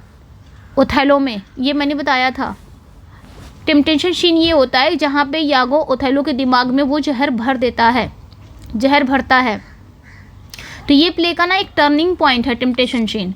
इस सीन में यागो धीरे धीरे ओथेलो के दिमाग में जहर घोलता है और उसे यकीन दिलाता है कि डेस्डिमोना बेवफा है ना। और इसी सीन के लास्ट में ओथेलो कसम खाता है कि वो डेस्डिमोना को मार देगा, उसको एकदम यकीन हो जाता है। तो यहाँ पे वो कसम खाता है कि मैं उसे मार दूंगा। तो ये कौन सा सीन रहता है? इसे कहते हैं टेम्पटेशन सीन। टेम्पटेशन सीन मतलब बहकाने वाला सीन। तो एक्ट थर्ड सीन थर्ड बहुत ईजी है, वेरी ईजी, याद रखना। एक्ट थर्ड सीन थर्ड, बहकाने वाला सीन, टेम्पटेशन सीन, ठीक है, ये ध्यान रखना। Who kills Rodrigo? रॉड्रिगो को कौन मारता है? तो पहले तो कैशियो ने रॉड्रिगो को घायल किया था, दोनों में लड़ाई हो रही थी तो घायल किया, लेकिन बाद में अंधेरे का फ़ायदा उठाकर यागो ने चुपके से रॉड्रिगो को मार दिया, ताकि उसको पता ना चले, उसको लगे कैशियो ही मारा है, ताकि वो कभी भी यागो के राज ना खोल सके, पैसे या साजिश। तो भाई ये यागो ही मारता है इसको भी। She loved me for the dangers I had passed and I loved her that she did pity them. Who says this? ये कौन कहता है कि she loved me for dangers? वो मुझसे प्यार करती है I had passed, यानी कि मेरी बहादुरी देखकर, है ना, मेरी कहानियों को सुनकर, मेरी बहादुरियों से वो प्रभावित हुई है, वो मुझसे प्यार करती है। एंड आई लव्ड हर, मैं उससे प्यार करता हूँ। शी डिड पिटी देम, है ना, मैं उससे प्यार करता हूँ। She did pity them. तो ये बात कौन कहता है? ये ओथेलो कहता है, ये ध्यान रखना है। कब? जब ना ड्यूक के सामने सारी बातें आती हैं, ब्रेवेंशो लेके आता है कि इसने मेरी बेटी पे जादू टोना कर दिया है और मेरी बेटी को बहला फुसला के शादी कर लिया, भगा ले गया है। तब यहाँ पे ओथेलो को बुलाया जाता है ड्यूक के सामने। तो ड्यूक पूछता है, तो ओथेलो ये बात बोलता है ना। तो उसने डेस्टिमोना को दिल कैसे जीता? तो वो बताता है कि उसने अपनी कहानियों से, मतलब उसने अपनी कहानी, कहता कि ये जो डेस्टिमोना ये मुझसे प्यार क्यों करती है, मेरी कहानियों से मैंने अपनी कहानी बताई है, अपने युद्ध, अपने ब्रेवरी की कहानियाँ बताई हैं, उससे ये काफ़ी प्रभावित हुई। डेस्टिमोना को उसके संघर्ष, उसके डेंजर, उसके खतरों से प्यार हुआ है, मैंने सब बताया है। और ओथेलो को इस बात से प्यार हुआ कि डेस्टिमोना उसे समझती है, उस पर दया करती है। तो ये चीज़ें वो बताता है। नेक्स्ट पे आ जाएंगे, where does the first act of Othello take place? तो यहाँ पे हमें बताना है where does the first act of Othello take place. तो ओथेलो का जो फर्स्ट एक्ट है वो कहाँ पे इसकी घटना घटती है, इसकी सेटिंग कहाँ पे है फर्स्ट एक्ट की, ये भी मैंने बताया था। तो प्ले का जो पहला एक्ट है वो वेनिस में होता है। दो ही जगह तो है, साइप्रस और वेनिस, तो याद रखना। बाकी सारे एक्ट 2 से लेके, ठीक है, एक्ट 2 से लेके एक्ट 5 तक, एक्ट 2 से लेके एक्ट 5 तक ये सारे जो सेटिंग है इसकी साइप्रस में है, साइप्रस आइलैंड पर होते हैं, ठीक है। लेकिन फर्स्ट एक्ट जो है वो वेनिस में इसकी सेटिंग होती है, यानी कि वेनिस का दिखाया जाता है। वेनिस एक सभ्य शहर है, सिटी है, जबकि साइप्रस एक युद्ध क्षेत्र है जहाँ क्योस फैलता है। Who succeeds Othello as the governor of Cyprus, तो ओथेलो के बाद कैशियो, मतलब ओथेलो के बाद साइप्रस का गवर्नर कौन बनता है? जब ओथेलो की डेथ हो जाती है लास्ट में, प्ले के अंत में क्या होता है, ओथेलो मर जाता है। जब सच्चाई सामने आ जाती है ना, तो वो अपने आप को मार लेता है ओथेलो। तो वेनिस से आए जो अधिकारी रहते हैं, जो लोडोविको, वो कैसियो को शासन सौंप देता है। तो साइप्रस का गवर्नर कौन बनता है? कैशियो बनता है लास्ट में, ठीक है, ध्यान रखना है यहाँ पे एक चीज़ ध्यान रखना, ओके, मतलब कैसियो को सौंप देता है। What drug does Othello compare his words to, saying he has no witchcraft but this? यहाँ पे हमें बताना है, देखिए यहाँ पे ओथेलो की बात हो रही है ना, कि ओथेलो के जो वर्ड्स हैं, उसके जो वर्ड कहता है, Othello compare his words, Othello अपने जो वर्ड्स हैं वो कंपेयर करता है ये कह के कि has know which craft but, तो विच क्राफ्ट की बात आ रही है, थोड़ा ध्यान रखना है यहाँ पे, विच क्राफ्ट की बात हो रही है, ठीक है। तो यहाँ पे एक कन्फ्यूज़न है, अगर ड्रग पूछे, ड्रग का यूज़ यागो भी करता है, मतलब ये जो ड्रग वाला वर्ड है ना, ये यागो भी करता है। और यहाँ पे ओथेलो पे एक इल्ज़ाम लगता है विच क्राफ्ट का, जो ब्रेवेंशियो लगाता है ना, कहता है कि इसने मेरी बेटी पर विच क्राफ्ट यानी कि जादू टोना कर दिया है, जिससे मेरी बेटी इसके साथ चली गई, अदरवाइज़ मेरी बेटी जाती नहीं। तो ये ओथेलो पर इल्ज़ाम लगता है ना, आरोप लगता है कि इसने जादू टोना कर दिया। तो वो कहता है, तब यहाँ पे वो कहता है ओथेलो कि मेरा जादू सिर्फ मेरी स्टोरीज़ है, मैंने कुछ जादू नहीं किया है, मैंने सिर्फ अपनी स्टोरीज सुनाई है, अपने ब्रेवरी की स्टोरी, वो मेरी ब्रेवरी स्टोरी सुनकर मेरे पर क्या हो गई है, मोहित हो गई है, तो मेरा जादू बस यही है, ठीक है। तो यहाँ पे वही क्वेश्चन पूछ रहा है। और एक चीज़ और ध्यान रखना, ड्रग की बात और आती है, तो ड्रग के बाद जो है, अगर सीधा क्वेश्चन पूछे, अगर क्वेश्चन ना ड्रग दवा के बारे में पूछ रहा है, तो यागो एक जगह कहता है कि ओथेलो को अब पॉपी फॉर मैंड्रोग्रा, ये ध्यान रखना, यहाँ लिख दे रही हूँ मैं, बाय द वे ये एक फ्रेज़ है यागो यूज करता है ओथेलो के लिए, जब उस पर पूरा शक डाल देता है, पूरी तरह से उसको यकीन दिला देता है कि डेस्डिमोना अनफेथफुल है, तब ये बात बोलता है पॉपी नॉर मैंडोग्रा, MAN मैंड्रोग्रा, ड्रैगरा GORA, ये बात बोलता है। ये कहता मतलब है कि यहाँ पे वो ये एक बात बोलता है ना, ड्रग के बारे में बात करता है, ड्रग के बारे में, ये एक ड्रग है, ठीक है। यागो एक जगह कहता है कि ओथेलो को अब पॉपी नॉर मैंड्रोग्रा, यानी कि अब ओथेलो को अफीम से भी नींद नहीं आएगी, इस तरह उसके दिमाग में अब चीज़ें भर गई हैं, अगर वो ड्रग भी लेगा, अफीम भी लेगा, तब भी उसको नींद नहीं आएगी। तो यहाँ पे यागो एक ड्रग का यूज़ करता है, ड्रग के नाम का, ठीक है, तो ये ध्यान रखना है। खैर यहाँ पे विच क्राफ्ट की बात हुई है, तो यहाँ पे जो राइट आंसर हो जाएगा, ओथेलो अपनी स्टोरीज को ही अपना जादू बताता है, जो यहाँ पे क्वेश्चन पूछा गया है, तो यहाँ पे स्टोरीज एंड वर्ड्स हो जाएंगे। इसने सच में कोई जादू टोना थोड़ी ना किया था, इसकी स्टोरीज ही जादू टोना का काम कर गई उस पर, तो ये ध्यान रखना है। Who says put money in Dai purse, ये कौन कहता है, ये बात कौन कहता है, put money in Dai purse, ये बात ना यागो बार बार रॉड्रिगो से कहता है, वो उसे बेवकूफ़ बना रहा है कि तुम अपनी जेब में पैसे रखो, पैसे तैयार रखो, मैं तो डेस्डिमोना के लिए तुम्हारे लिए जीत लेंगे हम तो डेस्डिमोना को। असल में यागो रॉड्रिगो को सारे पैसे ऐंठ रहा है, क्योंकि भाई रॉड्रिगो को क्या चाहिए, उसे डेस्डिमोना चाहिए, तो ये फंसाता रहता है कि मैं तुम्हें डेस्डिमोना तो दूंगा हर हाल में, बस तुम अपनी जेब में पैसे रखना, जब मुझे चाहिए मुझे दे देना, बाकी डेस्डिमोना को लिए तो हम तो तुम्हारे लिए जीत ही लेंगे, है ना।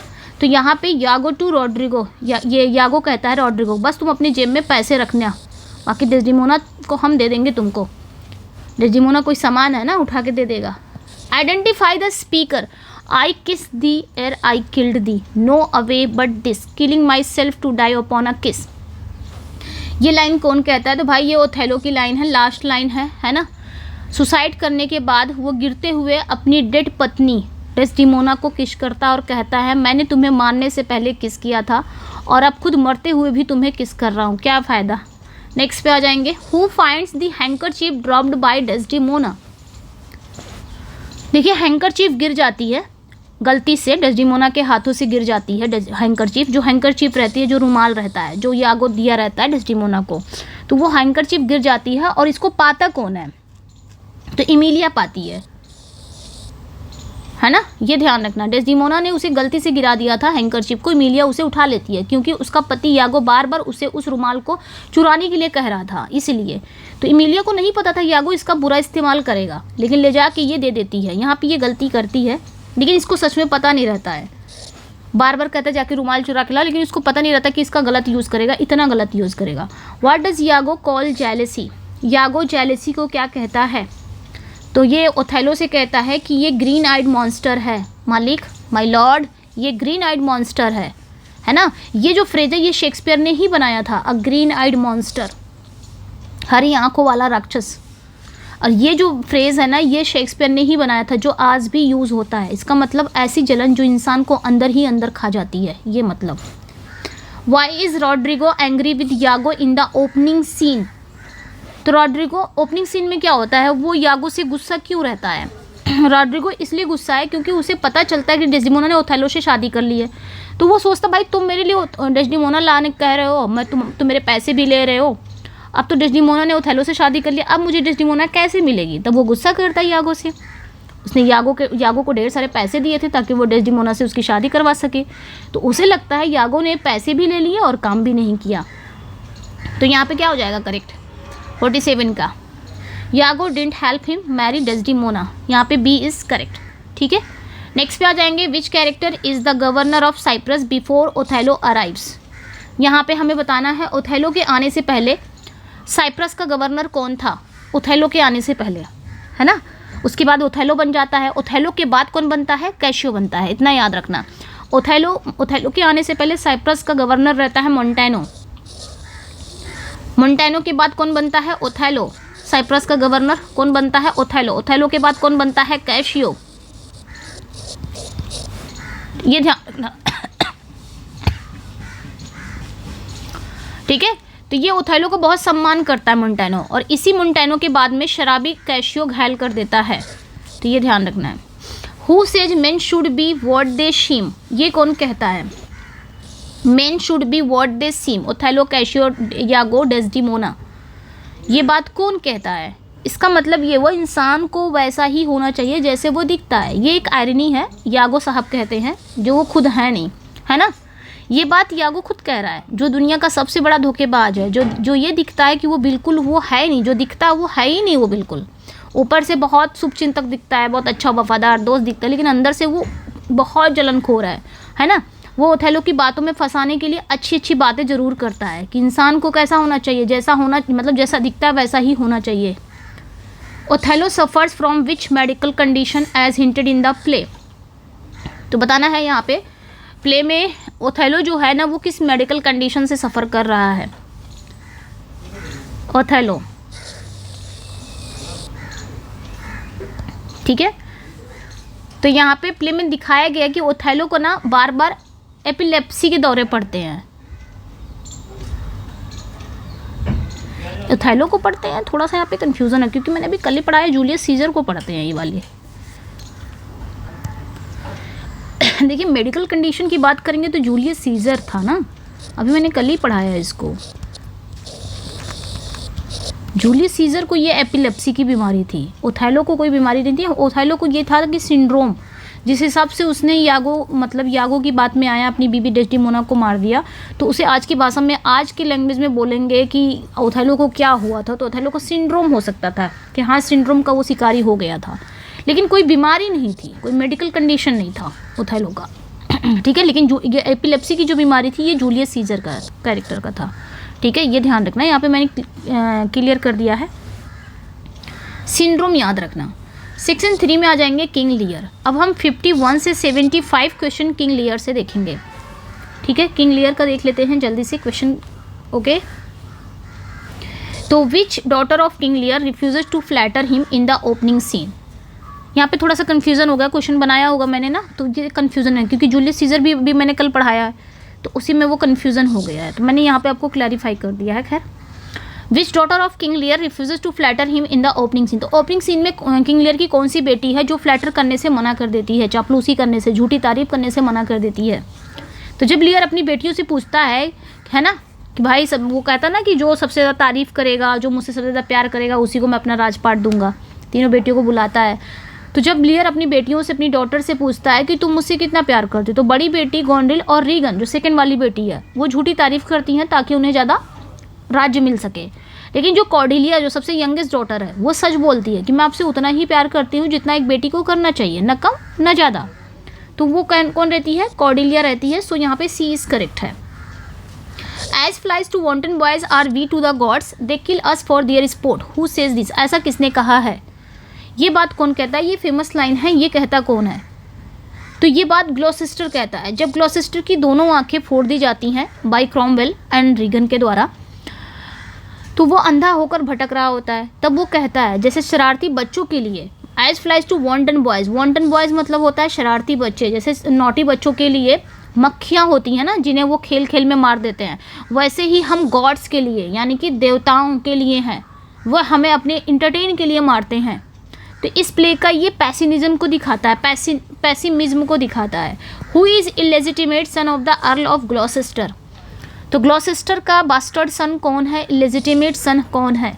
समाज में उसे रिस्पेक्ट नहीं मिलता, उसे अपने भाई एडगर के बाद जायदाद में कोई हिस्सा नहीं मिलने वाला था, और इसी गुस्से में वो विलन बन जाता है और अपने भाई और फादर के खिलाफ साजिश रचता है। कौन है? एडमंड है। Which character disguise himself as poor Tom. तो कौन सा कैरेक्टर है जो अपने आप को डिस्गाइज करके पुअर टॉम बन जाता है, एक पागल भिखारी का भेष बदलता है? तो एडमंड ने झूठ बोलकर पिता को एडगर के खिलाफ भड़का दिया था, इसलिए एडगर को घर से भागना पड़ा। वो जंगल में लियर से मिलता है। तो वो कौन रहता है? एडगर ही है। नाम क्या रखता है? डिस्गाइज हो जाता है पुअर टॉम। ठीक है, तो ये ध्यान रखना है। Who is the faithful noble man who disguise himself as a Caius to serve Lear. तो वो फेथफुल नोबल मैन कौन है जो खुद को डिस्गाइज कर लेता है? नाम क्या रखता है? केयस, और लियर के सेवा में दोबारा से आ जाता है। तो अर्ल ऑफ केंट कौन रहता है? वो केंट रहता है। राजा लियर गुस्से में, जब कॉर्डेलिया कहती है ना कि मैं उतना ही प्यार करती हूँ जितना एक बेटी को करना चाहिए, ना ज़्यादा ना कम, तो फिर लियर पूछता और कुछ कहना, तो कहता है नथिंग। वो कहती है नथिंग, तो फिर लियर उस पर कहता है नथिंग। जब लियर उस पर कहता है, उस पर नथिंग मतलब कुछ नहीं से तो कुछ नहीं मिलेगा, कुछ नहीं अगर बोल रही हो तो तुम कुछ नहीं मिलेगा। तब यहाँ पे केंट कहता है कि क्यों, मतलब यहाँ पे जब किंग लियर जो है वो कॉर्डेलिया को बैनिश कर देते हैं, तब उस बीच में केंट बोल पड़ता है ना। ये बहुत बड़ा सेवक रहता है, किसका? लियर का, काफ़ी वफादार भी रहता है। तो केंट बोल देता कि मालिक आप गलत कर रहे हो, आपकी बेटी आप कैसे ऐसे बाहर कर सकते हो, मतलब जायदाद से कैसे बाहर कर सकते हो। तो इसको भी बैनिश कर देता है। जब इसको बैनिश कर देता है, अब ये मालिक के प्रति काफ़ी वफादार है, तो भाई बैनिश तो कर देता है, ये भी बैनिश होता है, लेकिन ये अपना डिस्गाइज होके भेष बदल कर दोबारा से आता है केयस बन के। नाम क्या रखता है? केयस, और लियर की सेवा में लग जाता है। काफ़ी वफादार रहता है इस वजह से। ठीक है, वापस आता है, केएस नाम का नौकर बनकर भेष बदल लेता है और राजा लियर की सेवा में उनको प्रोटेक्ट करने आ जाता है।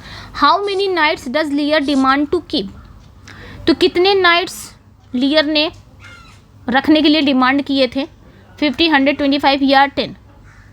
देखिए यहाँ पे अगर बात करेंगे अपना राज छोड़ने के बाद, लियर ने ये कंडीशन रखी थी कि वो अपने साथ 100 नाइट्स रखेगा जो हमेशा उसके साथ रहेंगे, और यही बात उसकी बेटियों को खटकती थी। गॉन्डिल और रीगन ने कहा कि इतने सैनिक रखने की क्या ज़रूरत है, और उन्होंने सैनिकों की संख्या कम कर दी, जिससे लियर का अपमान हुआ। तो 100 सैनिक की बात हुई थी। नेक्स्ट पे आ जाएंगे, who blind the earl of Gloucester. Earl of Gloucester को अंधा कौन करता है? तो मैंने कहा ना, द ड्यूक ऑफ क्रॉमवेल। ये कौन रहता है? Husband of Regan. ये रीगन का हस्बैंड होता है जो आंखें फोड़ता है। ग्लॉसेस्टर क्यों मारता है या जानते क्यों आंखें निकालता है? ग्लॉसेस्टर किंग लियर की मदद करता है। जब वो स्टॉर्म सीन में बाहर निकल जाता है, उसमें ग्लॉसेस्टर भी जाता है उसके पीछे पीछे मदद करने के लिए। इसलिए क्रॉमवेल को, मतलब कॉर्नवॉल को ये चीज़ पता चलती है। ठीक है, तो वो उसे गद्दार मानता है और वो गुस्से में उसे एड़ी से ग्लॉसेस्टर की एक आँख निकाल देता है और फिर दूसरी भी। हु इज़ गॉन्डिल स्टीवर्ड हुम कैन ट्रिप्स एंड बीट्स। तो यहाँ पे बताना गॉन्डिल का स्टीवर्ड कौन है जिसने केंट को ट्रिप किया और उसे बहुत मारा? तो ऑसवाल्ड। कौन रहता है? ये ऑसवाल्ड। ये गॉन्ड्रिल का चमचा है, स्टीवर्ड है, ये बहुत घमंडी और चापलूस है। केंट इसे पसंद नहीं करता और इसे टांग अड़ाकर गिरा देता है और पीटता है, क्योंकि ऑसवाल्ड ने राजा लियर का अपमान किया था। इस वजह से केंट इसे मारता है। केंट लेकिन उस समय भेष बदला हुआ केयस के रूप में है। I am a man more sinned against than sinning. ये बात कौन कहता है? I am a man more sinned against than sinning. तो ये बात लियर साहब कहते हैं, किंग लियर, है ना। ये लाइन किंग लियर कहते हैं कब? स्टॉर्म के दौरान, जब स्टॉर्म सीन चल रहा होता है उसी दौरान ये बात बोलते हैं। उन्हें ये रियलाइज़ होता है कि उन्होंने गलतियाँ की हैं, लेकिन उन्हें लगता है कि जितनी बड़ी उनकी गलती थी उससे कहीं ज़्यादा बड़ी सज़ा उनको उनकी बेटियों से मिल रही है। वो खुद को पीड़ित मानते हैं, विक्टिम मानते हैं। How does Cordelia die? Cordelia कैसे मरती है? तो कॉर्डेलिया को तो फांसी दी जाती है ना, हैंग्ड कर दिया जाता है। तो यहाँ पे सी इज़ हैंग्ड इन प्रिजन, है ना।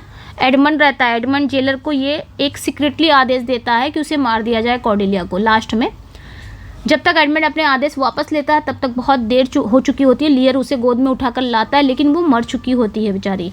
Who marriage गॉन्ड्रिल? गॉन्ड्रिल से शादी कौन करता है? तो ड्यूक ऑफ अल्बानी। ये काफ़ी अच्छा होता है अल्बानी, है ना। अल्बानी एक शरीफ और नैतिक इंसान होता है, मॉरल इंसान होता है। बाद में जब इसे अपनी पत्नी गॉन्ड्रिल की क्रूरता का पता चलता है तो ये उसका विरोध करता है और लियर का साथ देता है, अच्छा रहता है। Who marriage Regan? रीगन से कौन शादी करता है? तो ड्यूक ऑफ कॉर्नवॉल। ये अच्छा नहीं रहता, है ना। ये कॉर्नवॉल बहुत ही क्रूर, बहुत ही हिंसक, बहुत ही वायलेंट पर्सन है, जो स्वभाव में अपनी पत्नी रीगन जैसा ही है। यही ग्लॉसेस्टर की आंखें फोड़ता है।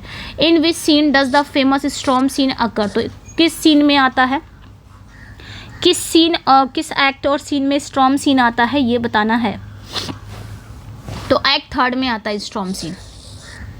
ओके, एक्ट 3 में जब बेटियां लियर को घर से निकाल देती हैं तो वो बाहर भयानक तूफान में भटकता है। बाहर का तूफान उनके अंदर चल रहे मानसिक तूफान का सिंबल है। तो एक्ट 3 में आता है स्टॉर्म सीन, ध्यान रखना है। नेक्स्ट पे आ जाएंगे। Who says the younger rises when the old doth fall? ये कौन कहता है? The younger rises when the old doth fall. ये बात कौन कहता है ना। तो ये बात कौन कहता है? एडमंड कहता है, ठीक है। मतलब ये अपने पिता ग्लॉसेस्टर को धोखा देकर सत्ता हथियाने की योजना बना रहा है। तो इसका मानना है कि जब बूढ़े लोग कमज़ोर पड़ते हैं तभी यंग को मौका मिलता है ऊपर उठने का। ये इसकी एम्बिशन को दिखाता है। तब यहाँ पे बोलता है the younger rises when the old doth fall. Younger rises तभी उठेंगे ना जब ओल्ड लोग क्या होंगे? गिरेंगे। नेक्स्ट पे आएंगे। Which suitor marries Cordelia even without a dowry? तो कौन सा वो शूटर था जिसने कॉर्डेलिया से शादी की बिना दहेज के? तो वो किंग ऑफ फ्रांस थे, द किंग ऑफ फ्रांस। जब किंग लियर कॉर्डेलिया को ना जजाज से बेदखल कर देते हैं, बैनिश कर देते हैं, तो दूसरा रिश्तेदार बरगंडी जो रहता है, यानी कि जो दूसरा शूटर आया रहता है शादी करने के लिए, ड्यूक ऑफ बरगंडी, वो कॉर्डेलिया से शादी करने से मना कर देता है। भाई जजाद नहीं है, डाउरी नहीं है, तो कौन शादी करेगा, ऐसा था उसका मानना। लेकिन वहीं पे किंग ऑफ फ्रांस भी रहते हैं। फ्रांस का राजा कहता है कि कॉर्डेलिया खुद ही सबसे बड़ा दहेज है और वो उसे अपने साथ ले जाते हैं। Who kills the Duke of Cornwall? तो कॉर्नवॉल को कौन मारता है? तो एक सर्वेंट मारता है, ठीक है, ये ध्यान रखना है। कब मारता है? जब कॉर्नवॉल ग्लॉसेस्टर की आंखें फोड़ रहा होता है ना, तो उसका एक नौकर ये अन्याय बर्दाश्त नहीं कर पाता है ना, कि अन्याय कर रहा, बहुत ज़्यादा हो गया। उसने कॉर्नवॉल को रोकने के लिए तलवार उठा ली। लड़ाई में कॉर्नवॉल जो रहता है वो घायल हो गया, बाद में मर जाता है। What happens to the fool in King Lear? King Lear में जो फूल है उसके साथ क्या होता है? तो ध्यान रखना है, वो गायब हो जाता है एक्ट 3 के बाद, है ना। एक्ट 3 के बाद प्ले से गायब हो जाता है, वो डिसअपियर हो जाता है। इसका काम लियर को सच्चाई दिखाना था। जब लियर पूरी तरह से पागल हो जाता है तो फूल की ज़रूरत कम हो जाती है इस फूल की, है ना। लास्ट में लियर कहता है and my poor fool is hanged. Last में बोलता है ना, कॉर्डेलिया भी मर जाती है, उसी समय बोलता है and my poor fool is hanged. अब यहाँ पे स्कॉलर मानते हैं ये लियर कहता है and my poor fool is hanged. अब हैंग तो कॉर्डेलिया भी होती है। अब यहाँ पे कंफ्यूजन ये है कि ये शायद ये फूल को कह रहा है कि अपनी बेटी को कह रहा है। तो विद्वान मानते हैं कि ये शायद कॉर्डेलिया के लिए कहा गया है, प्यार से हो सकता उसने फूल कहा हो, क्योंकि फूल तो पहले ही गायब हो चुका था। यहाँ पे ये कन्फ्यूज़न वाला है, ठीक है, ये ध्यान रखना है। क्योंकि हो सकता है पुअर फूल ही वो बोल रहा हो, अपनी बेटी को बोल रहा हो हैंग्ड, मतलब दो उसका एंगल निकालते हैं। Who lead the French army to invade Britain to help Lear, तो कौन फ्रेंच आर्मी को कौन लीड करती है? कॉर्डेलिया करती है ना? Yes, Cordelia. इसका जो पति रहता है कॉर्डेलिया का, ये किंग ऑफ फ्रांस रहता है। किसी ज़रूरी काम से वापस फ्रांस चला जाता है, इसलिए वो अपने पिता लियर से बहनों से बचाने के लिए सेना लेकर आती है। Howl howl howl howl, oh you are man of stones, when does Lear say this, ये लियर कब कहता है? हाउल हाउल हाउल, ये कब कहता है? ये लियर का सबसे ट्रेजिक डायलॉग है, सबसे ट्रेजिक डायलॉग है।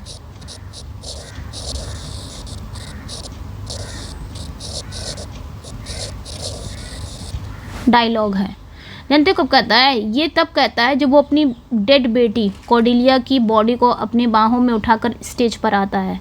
वो वहाँ खड़े लोगों को ना पत्थर का दिल वाला कहता है, क्योंकि वो उसके दुख महसूस नहीं कर पा रहे हैं। तब वो बात कहता है, howl howl you are men of stones, है ना, when he carries the dead body of Cordelia on the stage, है ना। नेक्स्ट पे आ जाएंगे, हु किल्स एडमंड, एडमंड को कौन मारता है? लास्ट में एडमंड को कौन मारता है? तो उसी का भाई एडगर ही मारता है लास्ट में एडमंड को, है ना। प्ले के लास्ट में दोनों भाइयों के बीच में एक डुअल होता है और एडगर, जो अब भेष बदल कर नहीं बल्कि योद्धा के रूप में है, एडमंड को हरा देता है, उसे घातक चोट पहुंचाता है। Who says nothing will come of nothing, ये बात कौन कहता है? तो ये बात लियर कहता है। जब कॉर्डेलिया कहती है ना मैं उतना ही प्यार करती हूँ जितना एक बेटी को प्यार करना चाहिए पिता से, न कम न ज़्यादा, तो फिर यहाँ पे लियर कहता है और कुछ कहना है, तो वो कहती है नथिंग। तब यहाँ पे उसी पे बात पे लियर कहता है nothing will come of nothing, ठीक है, कुछ नहीं से तो कुछ नहीं मिलेगा। ये लाइन किंग लियर कॉर्डेलिया से कहता है। जब कॉर्डेलिया कहती है उसके पास कहने के लिए कुछ नहीं है, तब लियर गुस्सा हो जाता, कहता कुछ नहीं से तो कुछ नहीं मिलेगा, मतलब अगर तुम मेरी तारीफ़ नहीं करोगी तुम्हें जायदाद से कुछ नहीं मिलेगा। Nothing will come of nothing. Who poisons Regan, तो रीगन को पॉइजन कौन देता है? गॉन्ड्रिल देती है ना। एक लड़के के चक्कर में रीगन को उसकी बहन गॉन्ड्रिल जहर देती है। दोनों बहनें बहुत ही दुष्ट होती हैं, एडमंड से प्यार करने लग जाती हैं दोनों बहनें, और जो कि शादीशुदा रहती हैं। गॉन्ड्रिल को जलन होती है कि कहीं रीगन एडमंड से शादी ना कर ले, क्योंकि रीगन का हस्बैंड मर जाता है कॉर्नवॉल, तो यहाँ पे गॉन्ड्रिल को जलन हो जाता है कि उसके अब तो इसका हस्बैंड भी नहीं है, तो ये कहीं एडमंड से शादी ना कर ले, इसलिए वो खाने में जहर मिलाकर अपनी ही बहन को मार देती है। What happens to Goneril at the end, Goneril के साथ क्या होता है लास्ट में? तो लास्ट में गॉन्ड्रिल जब सबका राज खुल जाता है तो उसने रीगन को मारा और अपने पति को मारने की साजिश की, और एडमंड भी हार जाता है तो वो खुद को चाकू मार लेती है ना। सी कमिट सुसाइड। नेक्स्ट पे आ जाएंगे, who speak the final lines of the play in the folio version, है ना। फाइनल प्ले के फाइनल लाइन कौन बोलता है फोलियो वर्जन में? एडगर बोलता है, एडगर फाइनल लाइन, ये ध्यान रखना है, एडगर, है ना। प्ले की आखिरी लाइन कौन बोलता है? हालांकि कुछ ओल्ड बुक्स में कुछ क्वार्टो वर्जन में ये बात अल्बानी बोलता है। ऐसा कहा जाता है कि प्ले का जो फाइनल लाइन है वो Albany, duke of Albany, Goneril का हस्बैंड, वो बोलता है। लेकिन ज़्यादातर एग्जाम में फोलियो वर्जन माना जाता है, इसलिए फोलियो वाला हम देखेंगे। क्वार्टो और बुक्स में क्या है, क्वार्टो वाला नहीं देखेंगे, है ना। तो एडगर नई पीढ़ी को रिप्रेजेंट करता है जो अब बिखरे हुए राज्य को संभालेगा। वो कहता है कि हमें वही बोलना चाहिए जो हम फील करते हैं, ना कि जो हमें बोलना चाहिए। तो ये एडगर ही है आखिरी लाइन, ये ध्यान रखेंगे। The cliff that Gloucester wants to jump off is located in, इसका बताना है। ग्लॉसेस्टर सुसाइड करने के लिए किस क्लिफ पर जाता है? लंदन, डोवर, केंट या फ्रांस? तो डोवर की क्लिफ पर कूदना चाहता है ना, डोवर की क्लिफ से कूदना चाहता है। एडगर जो है, एडगर इसे डोवर ले जाने का नाटक करता है, मतलब दोनों आंखें तो चली जाती हैं, ये सुसाइड करने की सोचता है ग्लॉसेस्टर, तो एडगर इसे जानबूझकर डोवर ले जाने का नाटक करता है, चलो, लेकिन उसे एक समतल मैदान पर ही खड़ा कर देता है। फिर कहता है यहाँ से कूदो, तो वो कूदता है लेकिन मरता नहीं है ग्लॉसेस्टर। तो उसे यकीन दिलाता है कि बहुत ऊंचाई से तुम गिरे हो, लेकिन देवताओं ने, गॉड्स ने तुम्हें बचा लिया है, ताकि ग्लॉसेस्टर जीने की इच्छा वापस पा सके, क्योंकि उसकी इच्छा एकदम ख़त्म हो गई थी, वो सिर्फ सुसाइड करना चाह रहा था। अब यहाँ से हम 76 से 100 क्वेश्चन करेंगे मैकबेथ से।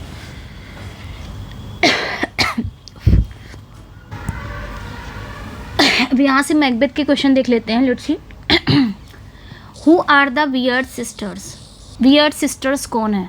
तो वियर्ड सिस्टर्स उन 3 विचेस को कहा जाता है ना, जो मैकबेथ को फ्यूचर बताती हैं, भविष्य बताती है ना। तो पुराने इंग्लिश वर्ड्स में क्या रहता था, वियर्ड को हम इस तरह लिखते थे, जो ओल्ड इंग्लिश शब्द है WYRD, वियर्ड, इस तरह लिखते थे। तो इसका मतलब होता था फेट, है ना। Old English word weird WYRD का मतलब होता था फेट, किस्मत, यानी ये किस्मत बदलने वाली बहनें हैं, समझ में आया, जिसे हम वियर्ड सिस्टर कहते हैं। तो ये 3 विचेस को कहा जाता था। ओके, नेक्स्ट पे आ जाएंगे। Who says fair is foul, foul is fair, ये बात कौन कहता है। तो ये प्ले की शुरुआती ही लाइन है। ये लाइन तीनों चुड़ैले 3 विचेस प्ले की शुरुआत में एक साथ बोलती हैं। तो 3 विचेस एक साथ ही बोलती हैं, fair is foul, foul is fair. इसका मतलब जो अच्छा है वो बुरा है, जो बुरा है वो अच्छा है। ये पूरे प्ले की थीम को सेट करता है, जहाँ लोग बाहर से अच्छे दिखते हैं, जैसे मैकबेथ शुरू में अच्छा दिख रहा था लेकिन अंदर से वो बुरा था। Whom does Macbeth kill to become the king of Scotland? Whom does Macbeth kill to become the king of Scotland? तो यहाँ पे हमें बताना है कि मैकबेथ जो है वो किस राजा की, स्कॉटलैंड के किंग की, मतलब किस राजा की हत्या करता है ना। कौन सा स्कॉटलैंड का वो राजा है जिसकी हत्या मैकबेथ करता है। तो मैकबेथ जो है वो किंग डंकन की हत्या करता है। किसकी? किंग डंकन की। डंकन स्कॉटलैंड का एक बहुत ही नेक और अच्छा राजा था और ये मैकबेथ के घर मेहमान बनकर आया था और लेडी मैकबेथ के उकसाने पर, प्रोवोक करने पर मैकबेथ सोते समय इसे मार डालता है। Who is the Prince of Cumberland, तो कम्बरलैंड का प्रिंस कौन है ये हमें बताना है। Who is the Prince of Cumberland, तो किंग डंकन अपने बड़े बेटे मैल्कम को प्रिंस ऑफ कम्बरलैंड घोषित करते हैं। किसे? अपने बड़े बेटे को, एल्डर बेटे को, मैल्कम को। तो प्रिंस ऑफ कम्बरलैंड कौन है? मैल्कम है। इसका मतलब ये कि डंकन के बाद मैल्कम ही राजा बनेगा। यही बात मैकबेथ को चुभ गई क्योंकि उसे लगा अब उसे राजा बनने के लिए मैल्कम को भी रास्ते से हटाना पड़ेगा। और वो प्रोफेसी पे चलता है ना, जो चुड़ैलें प्रोफेसी करती हैं। हु इज़ फ्लियंस, फ्लियंस कौन है? तो फ्लियंस बैंको का बेटा रहता है। जैसे कि विचेस ने ये प्रोफेसी की थी कि बैंको के बच्चे राजा बनेंगे, मैकबेथ के बाद बैंको के बच्चे राजा बनेंगे, इसलिए मैकबेथ बैंको और उसके बेटे दोनों को मरवाना चाहता था। बैंको मारा गया बट फ्लियंस भाग निकलता है, भागने में सफल हो जाता है, तो बैंको का बेटा है। In which scene does the porter scene comic relief occur, तो किस सीन में पोर्टर सीन आता है? काफ़ी इंपॉर्टेंट है, पोर्टर सीन आपके मैकबेथ में आता है। ये पोर्टर सीन ही क्या प्रोवाइड करता है? कॉमिक रिलीफ को प्रोवाइड करता है ये पोर्टर सीन। एंड ये आता कब है? किस एक्ट ऑन सीन में आता है? तो याद रखना, जब किंग डंकन की हत्या के तुरंत बाद ये सीन आता है, पोर्टर सीन, है ना। और एक नशे में धुत पोर्टर जो हेल के दरवाजे, हेल गेट की बात करता है, वो ऑडियंस को डरावने माहौल से थोड़ा सा कॉमिक रिलीफ देने के लिए डाला गया है। तो एक्ट सेकेंड सीन थर्ड में ही होता है ये पोर्टर सीन। और ये जानते हैं ये मैकबेथ के जो कैसल है इन्वर्निस, उसके वो रहते हैं क्या बोलते हैं, दरबान रहते हैं, पोर्टर रहते हैं, मतलब उस गेट कीपर रहते हैं। तो ये लोग नशे में रहते हैं। तो जब ये डेथ हो जाती है उसके बाद इन लोग का दिखाया जाता है, तो ये लोग नशे में रहते हैं और कहते हैं कि हम लोग क्या हैं, हम लोग कहाँ के दरबान हैं, हम लोग हेल गेट के, मतलब मैकबेथ के कैसल को, इन्वर्नेस को वो हेल कहते हैं कि हम लोग हेल के क्या हैं, दरबान है। तो यहाँ पे एक हंसी वाली सीन आ जाती है, कॉमिक रिलीफ हो जाता है। मतलब मैकबेथ के कैसल को ही हेल कहा जाता है। Who discovers Duncan's dead body, तो डंकन की जब हत्या हो जाती है सबसे पहले डंकन की बॉडी को देखता कौन है? तो ये कौन देखता है? मैकडफ देखता है ना। डंकन की डेड बॉडी सबसे पहले मैकडफ देखता है। वो सुबह राजा को जगाने आया था, लाश देखकर चिल्लाता ओ हॉरर हॉरर हॉरर, यही बात बोलता है मैकडफ। जैसे ही लाश को मतलब डेड बॉडी को देखता है वैसे ही बोलता है ओ हॉरर हॉरर हॉरर। ठीक है, ये ध्यान रखना। Who says here is the smell of the blood still all the perfumes of Arabia will not sweeten this little hand, ये बात कौन कहता है? तो ये बात लेडी मैकबेथ कहती है। ठीक है, कौन कहती है? लेडी मैकबेथ कहती है। उसको नींद में चलने की बीमारी है। स्लीप कब बोलती है? ये लाइन कब आती है? स्लीप वॉकिंग सीन में आती है। ठीक है, ये ध्यान रखना है, sleep walking scene. Sleep walking scene में ये लाइन बोलती है, मतलब स्लीप वॉकिंग सीन जब उसको नींद में चलने की बीमारी रहती है तब ये बात बोलती है। ठीक है, मतलब ये लाइनें वहीं पे आती हैं। पहले वो कहती थी थोड़ा सा पानी हमें साफ कर देगा, है ना, अ लिटिल वाटर क्लियर अस, मतलब बोलती है कि ये लाइन बोलती है अ लिटिल वाटर, जब जब किंग डंकन की हत्या कर देती है ना, उसके बाद धुलने आते हैं लोग, तो वहाँ पे बोलती है a little water clear us our deeds.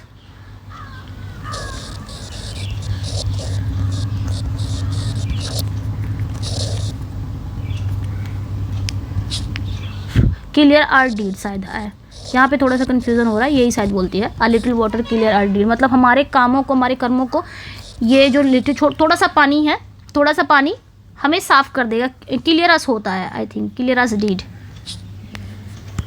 ठीक है। ये लाइन बोलती है a little water clear us of this deed.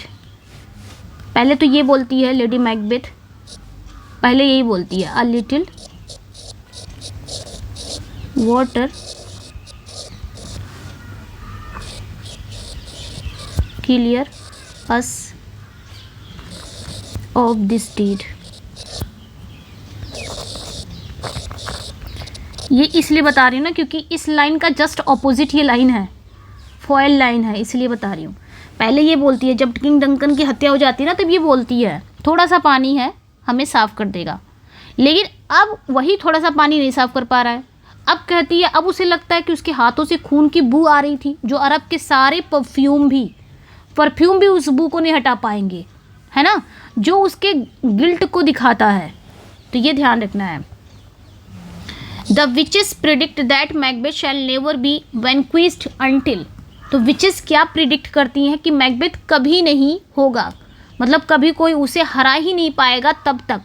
कब तक नहीं हरा पाएगा? जब तक, चुड़ैल कहती है मैकबेथ तब तक नहीं हारेगा जब तक बिर्नम का जंगल, बिर्नम उड़ चलकर उसके किले डंसीनन तक नहीं आ जाता, है ना, उसके किले डंसीनन तक नहीं आ जाता। तो great Birnam wood comes to high Dunsinane hill. Macbeth खुश हो जाता है क्योंकि जंगल कभी चल नहीं सकते, लेकिन लास्ट में क्या होता है, सैनिक पेड़ों की टहनियाँ काट कर अपनी पहचान छिपाते हुए किले की ओर बढ़ते हैं, जिससे लगता है कि मानो जैसे जंगल चल रहा हो। प्रोफेसी सही हो गई। Who was from his mother's womb untimely ripped, है ना, तो कौन है वो, किसके बारे में ये बोला गया है? चुड़ैलों ने कहा था, विचेस ने कहा था कि कोई भी औरत से पैदा हुआ इंसान मैकबेथ को नहीं मार सकता, बॉर्न ऑफ वुमेन। तो मैकबेथ को लगा वो अमर है, लेकिन युद्ध में जब युद्ध होता है वॉर, तो मैकबेथ बताता है कि वो नेचुरली, मतलब जैसे होता नहीं है नेचुरली, प्राकृतिक रूप से पैदा नहीं हुआ है नेचुरली, बल्कि वो सी सेक्शन ऑपरेशन से, यानी कि समय से पहले पेट चीर कर निकाला गया है। तो मैकबेथ। हु इज़ हिकेट, हिकेट कौन है? तो ये चुड़ैलों की रानी रहती है ना, हिकेट चुड़ैलों की रानी है, देवी है, क्वीन ऑफ विचेस है, ठीक है, द क्वीन ऑफ विचेस। ये तीनों विचेस पर गुस्सा करती है कि उन्होंने मैकबेथ से बिना उससे पूछे क्यों बात की। वो मैकबेथ को बर्बादी की असली योजना बनाती है। How many kings appear in the show of kings shown by the witches to Macbeth. बताना है यहाँ पे। मैंने कहा था ना कि मैकबेथ में ना 3 एप्रिसन्स दिखते हैं, है ना, कड़ाहे में क्या क्या दिखते हैं, वो हेड वाला सिर आता है, बताता है 3 एप्रिसन्स। लास्ट में मैकबेथ देखता है कि बैंको की एक सेना आ रही है, मतलब 8 राजाओं की वो सेना देखता है, जिसमें बैंको भी शामिल रहता है। तो वो लास्ट में देखता है, तो उसको लेके 4 हो जाएगा, ठीक है। तो जो विचेस है वो मैकबेथ को भविष्य की एक झांकी दिखाती है, जिसमें 8 जो किंग्स हैं वो एक कतार में चलते हैं। वे सभी बैंकों के वंशज हैं जो भविष्य में राजा बनेंगे। तो आखिरी राजा हाथ में शीशा लिए होता है, ये देखकर मैकबेथ डर जाता है। तो टोटल कितने रहते हैं? 8 किंग्स रहते हैं। Where does Malcolm flee after Duncan's murder. तो डंकन की मर्डर के बाद मैल्कम, जो डंकन का बड़ा बेटा होता है मैल्कम, जान बचाने के लिए कहाँ भाग जाता है? इंग्लैंड भाग जाता है। और देखो मैल्कम इंग्लैंड भाग जाता है, और जो छोटा बेटा होता है डोनल बेन, वो आयरलैंड भाग जाता है। डोनल बेन ये कहाँ भाग जाता है? आयरलैंड। तो ये चीज़ें ध्यान रखनी है ना। छोटा बेटा डोनल बेन वो भाग जाता है आयरलैंड। उन्हें डर था कि उनके पिता को मारा गया है, अब उन्हें भी, अब अगला नंबर हमारा कहीं ना हो, हमें भी ना मार दिया जाए, तो इस डर से भाग जाते हैं। Who is the third murderer in the Macbeth. तो मैकबेथ में वो थर्ड मर्डरर कौन है? देखिए मैकबेथ यहाँ पे हायर करता है 2 मर्डरर्स को, किसको मारने के लिए? बैंको और उसके बेटों को मारने के लिए। लेकिन वहाँ पे थर्ड मर्डर जब वहाँ पे बैंको और फ्लेंस को मारना रहता है, तो तीसरा मर्डरर भी आ जाता है। तो वो थर्ड मर्डरर कौन है? मौके पर एक तीसरा मर्डरर भी आ जाता है। तो शेक्सपियर ने ये साफ नहीं किया ये कौन था। कुछ लोग कहते हैं ये खुद मैकबेथ था, कुछ कहते हैं ये कोई स्पाई था यानी कि जासूस था। ये लिटरेचर का एक मिस्ट्री है ना, ये क्लियर नहीं हुआ है। और इसीलिए शेक्सपियर सबसे ज़्यादा माने जाते हैं नेगेटिव कैपेबिलिटी के लिए, क्योंकि उन्होंने ये क्लियर नहीं किया है ना। तो यहाँ पे ये इसको हम किस पे लेके जाएंगे, एक मिस्ट्री है, वो तीसरा मर्डरर कौन था। ये शेक्सपियर, इसीलिए किड्स ने कहा ना कि शेक्सपियर नेगेटिव कैपेबिलिटी में शेक्सपियर को उन्होंने सबसे अच्छा एग्जाम्पल माना है। शेक्सपियर सबसे अच्छा यूज़ करते हैं सर्टेनिटीज़ में, अनसर्टेनिटीज़, डाउट्स में रहते हैं, अपने प्लेस को छोड़ देते हैं वो बिना किसी क्लैरिफिकेशन के। Life's but a walking shadow a poor player is spoken by Macbeth upon hearing of. अच्छा, ये मैकबेथ ही बोलता है, लेकिन क्या सुन के बोलता है। तो जब मैकबेथ को ये न्यूज़ मिलती है कि लेडी मैकबेथ की डेथ हो गई है, या यूँ बोलो कि लेडी मैकबेथ ने सुसाइड कर ली है, ऑफ स्टेज होता है, स्टेज पे नहीं दिखाया जाता लेडी मैकबेथ कैसे सुसाइड करती है, क्या है, आके न्यूज़ मिलती है कि हाँ डेथ हो गई। तब जीवन की वो मीनिंगलेसनेस पर ये एक फेमस स्पीच देता है। वो कहता है कि life's but a walking shadow, जीवन एक चलती हुई परछाई है, अ पुअर प्लेयर, एक बेकार अभिनेता की तरह जिसका कोई मतलब नहीं है। तो क्या सुन के, लेडी मैकबेथ की डेथ को सुन के। Who says look like the innocent flower but be the serpent under it, ये बात कौन कहता है। तो ये बात ना जब मैकबेथ को समझाना रहता है, यानी कि यहाँ पे लेडी मैकबेथ कहती है। लेडी मैकबेथ कब कहती है, जब मैकबेथ को वो उकसा रही होती है, समझा रही होती है ना। राजा डंकन आने वाले होते हैं तो मैकबेथ से कहती है चेहरे से मासूम फूल की तरह दिखो, लेकिन अंदर से जहरीले सांप बनो, ताकि किसी को हमारी हत्या का योजना का शक ना हो। वो समझाती रहती है, जब उसे उकसाती है कि डंकन को मारना है। Which character does not appear in the play but is mention as the king of England, कौन सा कैरेक्टर है जो इस प्ले में अपीयर तो नहीं होता है लेकिन द किंग ऑफ इंग्लैंड के रूप में मेंशन ज़रूर है। मैंने पढ़ाया था, ये भी पढ़ाया है। तो प्ले में ना इंग्लैंड का जो राजा है एडवर्ड द कन्फेशर का जिक्र होता है, लेकिन वो स्टेज पर कभी आते नहीं हैं, है ना। मैल्कम इनके पास मदद मांगने के लिए जाता है। किंग एडवर्ड को एक हॉली किंग बताया गया है, जो मैकबेथ एविल किंग का एकदम अपोजिट कैरेक्टर है, ठीक है। तो एडवर्ड द कन्फेशर, इनका जिक्र है, मेंशन किया गया, लेकिन इनको स्टेज पर दिखाया नहीं गया, ये कैरेक्टर आता नहीं है, बस मेंशन है, ठीक है। और कहा जाता है कि जो मैल्कम है, जब फादर की हत्या हो जाती है तो भाग के इंग्लैंड जाता है मैल्कम, तो इनसे मदद मांगने जाता है। और ये काफ़ी अच्छे हैं, है ना, हॉली किंग बताया गया है। मैकबेथ का बिल्कुल उल्टा है ये, मैकबेथ तो एविल किंग है।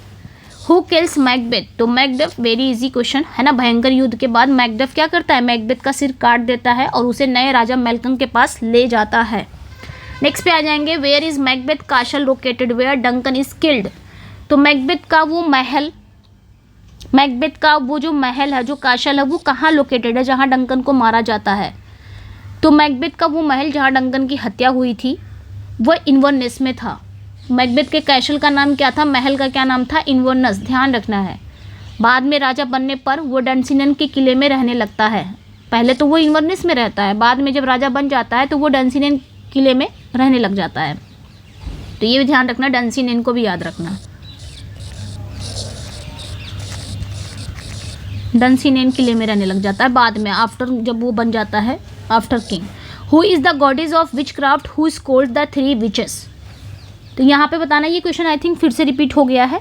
तो वो विच क्राफ्ट की गॉडेस कौन है जो 3 विचेस को डांटती हैं, तो ये क्वीन ऑफ विचेस है हिकेट, ठीक है, ये ध्यान रखना है। ये देवी है, चुड़ैलों को डांटती है। What title is बिस्टोव्ड upon Macbeth before he becomes king. तो राजा बनने से पहले मैकबेथ को कौन सा टाइटल मिलता है, राजा बनने से पहले। प्ले की शुरुआत में मैकबेथ रहता क्या है, थाने ऑफ ग्लैमिस रहता है। शुरुआत में जैसे ही प्ले स्टार्ट होता है तो थाने ऑफ ग्लैमिस रहता है, वो ऑलरेडी इस पद पे वो रहता है, थाने ऑफ ग्लैमिस था। लेकिन उसकी जब ब्रेवरी देखने के बाद, जब वो हरा देता है, उसे मार देता है, चीर फाड़ देता है उस कैरेक्टर को, तो उसकी बहादुरी देखने के बाद किंग डंकन इसे थाने ऑफ कॉर्डर बना देते हैं, ठीक है, थाने ऑफ कॉर्डर का खिताब दे देते हैं। और ये विचेस की पहली भविष्यवाणी सच होने का सबूत है, प्रूफ है, क्योंकि कहती हैं विचेस कि तुम थाने ऑफ ग्लैमिस हो, इसके बाद तुम थाने ऑफ कॉर्डर बनोगे, इसके बाद स्कॉटलैंड का राजा बनोगे। और तुरंत न्यूज़ मिलती है मैकबेथ को कि वो थाने ऑफ कॉर्डर बन गया है। तो इसीलिए इसको ना इस प्रोफेसी पे यकीन होने लग जाता है। Who says what's done can not be undone, ये बात कौन कहता है, what's done can not be undone, ये बात लेडी मैकबेथ कहती है। कौन कहता है? Lady Macbeth. ये बड़ी स्ट्रेंज बात है कि ये पहले मैकबेथ को चुप कराने के लिए कहती है एक्ट थर्ड में, लेकिन बाद में जब वो पागल हो जाती है स्लीप वॉकिंग सीन में, तो वो दुख के साथ यही लाइन दोहराती है, जो हो गया उसे बदला नहीं जा सकता, है ना। पहले वो चुप कराने के लिए यूज़ करती है लाइन मैकबेथ को, बाद में फिर वो लाइन अपने लिए यूज़ करती है कि जो हो गया स्लीप वॉकिंग सीन में, जब वो गिल्ट में रहती है, जो हो गया सो बदला नहीं जा सकता। Banquo's ghost appears at the banquet in which act. तो भाई बैंक्वेट सीन कब आता है? और बैंक्वेट सीन में ही बैंकों का घोस्ट आता है। तो बैंकों का जो घोस्ट है वो एक्ट थर्ड में आता है, यानी कि बैंक्वेट सीन एक्ट थर्ड में आपका आता है ना। बैंक्वेट सीन जब घोस्ट सिर्फ मैकबेथ को दिखाई देता है, वो डर के मारे चिल्लाने लगता है, जिससे सारे मेहमान घबरा जाते हैं और जो फीस्ट होती है वो ख़राब हो जाती है। Who kills lady Macbeth and her children? तो यहाँ पे देखेंगे किसने लेडी मैकबेथ और उसके लेडी मैकडफ और उसके बच्चों को कौन मारता है? तो मैकबेथ ही मरवाता है ना। मैकबेथ खुद नहीं जाता, वो भाड़े के हत्यारे यानी कि हायर्ड मर्डरर्स को भेजता है, और वो मैकडफ के 5 मतलब महल में घुसकर उसकी पत्नी मासूम बच्चों को बेरहमी से मार डालते हैं। ये मैकबेथ का सबसे क्रूर काम था। तो ये मर्डर्ड हायर्ड बाई मैकबेथ, ठीक है, लेडी मैकबेथ के यानी कि मैकडफ के महल में जाता है। अच्छा, मैकडफ के महल का क्या नाम है? तो 5, ठीक है। लास्ट क्वेश्चन है, who become the king of Scotland eight the end of the play? तो प्ले के अंत में राजा कौन बनता है जब मैकबेथ को मार दिया जाता है? तो प्ले के अंत में डंकन का जो बड़ा बेटा रहता है मैल्कम, वो स्कॉटलैंड का राजा बन जाता है। कौन? मैल्कम, ठीक है। और वह अत्याचारी शासन को ख़त्म करके शांति और न्याय वापस लाता है। तो ये थी कहानी समझ लो। पूरी कहानी भी हमने पढ़ लिया। एक बार कहानी को भी रिवाइज कर लिया कि नहीं कर लिया इसी क्वेश्चन के थ्रू? मेरा काम है रिकॉल कराना, है ना। इतना रिकॉल करा देना कि दिमाग में बैठ जाए चीज़ें, चाहे थ्योरी हो चाहे क्वेश्चन भी हो, तो रिकॉल ही करके पढ़े तो ज़्यादा सही है ना। अगर हम थ्योरी किसी चीज़ की कर लिया, उसका प्रैक्टिस अगर कर रहे हैं, तो प्रैक्टिस करते समय भी हमारा ये रहता है कि रिकॉल करते पढ़े, ताकि वो चीज़ें हमारे सामने फिर से हमारे दिमाग में एक तरोताज़ा हो जाए, फ्रेश हो जाए, है ना। चलिए फिर मिलते हैं नेक्स्ट वीडियो में। इसका PDF चाहिए तो मेरे टेलीग्राम पे जुड़ जाइएगा, वहाँ पे इसका PDF आपको मिल जाएगा, ठीक है। और एक चीज़ और बताना चाहती थी, भूल गई मैं, अब बता दे रही हूँ। 8000 फैक्ट है, 8000 फैक्ट, ये मैं चाह रही हूँ कि सब लोग लो। ज़्यादा का नहीं है, 249 का ही है ये PDF है, ठीक है। और मैं चाहती हूँ ये PDF सब लोग लो। 8000 इसमें फैक्ट है, सच में ये पूरा कवर है। मैंने हिस्ट्री ऑफ इंग्लिश लिटरेचर का भी ऐसे बनाया है ना कि हिस्ट्री ऑफ इंग्लिश लिटरेचर में ओल्ड इंग्लिश से लेके मॉडर्न पीरियड तक जितने राइटर हैं, जितने इंपॉर्टेंट राइटर हैं प्रोमिनेंट, लाइक T.S. इलियट वगैरह, उन सबको भी मैंने कवर कर दिया है। तो ये कहीं ना कहीं PGT के लिए भी इम्पोर्टेंट हो जाता है, GIC के लिए भी इम्पोर्टेंट हो जाता है। अगर आप ये एक ही एक PDF ले लिए, यहाँ से क्वेश्चन, बहुत सारे क्वेश्चन आ जाएंगे, और पूरा फैक्ट है, क्वेश्चन भी नहीं है, थ्योरी बेस्ड है, समझ लो पूरा फैक्ट है। और आपको 249 में मिल रहा है, ज़्यादा पेजेस भी नहीं है, 284 पेजेस हैं बस। आप इसको प्रिंट करवा सकते हो। तो मैं चाहती हूँ हर कोई ले ये 8000 फैक्ट। और मैं सोच रही हूँ ना, इसको ना मैं बहुत जल्द हार्ड नोट में लेके आऊँगी। अभी तो फ़िलहाल नहीं पॉसिबल है, लेकिन मैं कोशिश करूँगी इसको हार्ड नोट में लेके आऊँ, ताकि आप इसको हार्ड नोट में पढ़ो। इसकी बुक ज़रूर आनी चाहिए, क्योंकि बहुत अच्छा कंटेंट है ये। मैं आपको एक बार इसका रिव्यू ज़रूर दिखा दूँगी पूरा, ठीक है। तो अगर कोई इंटरेस्टेड है ना ये 8000 फैक्ट ना, तो इसमें आप इस नंबर पे व्हाट्सअप करके ले सकते हो।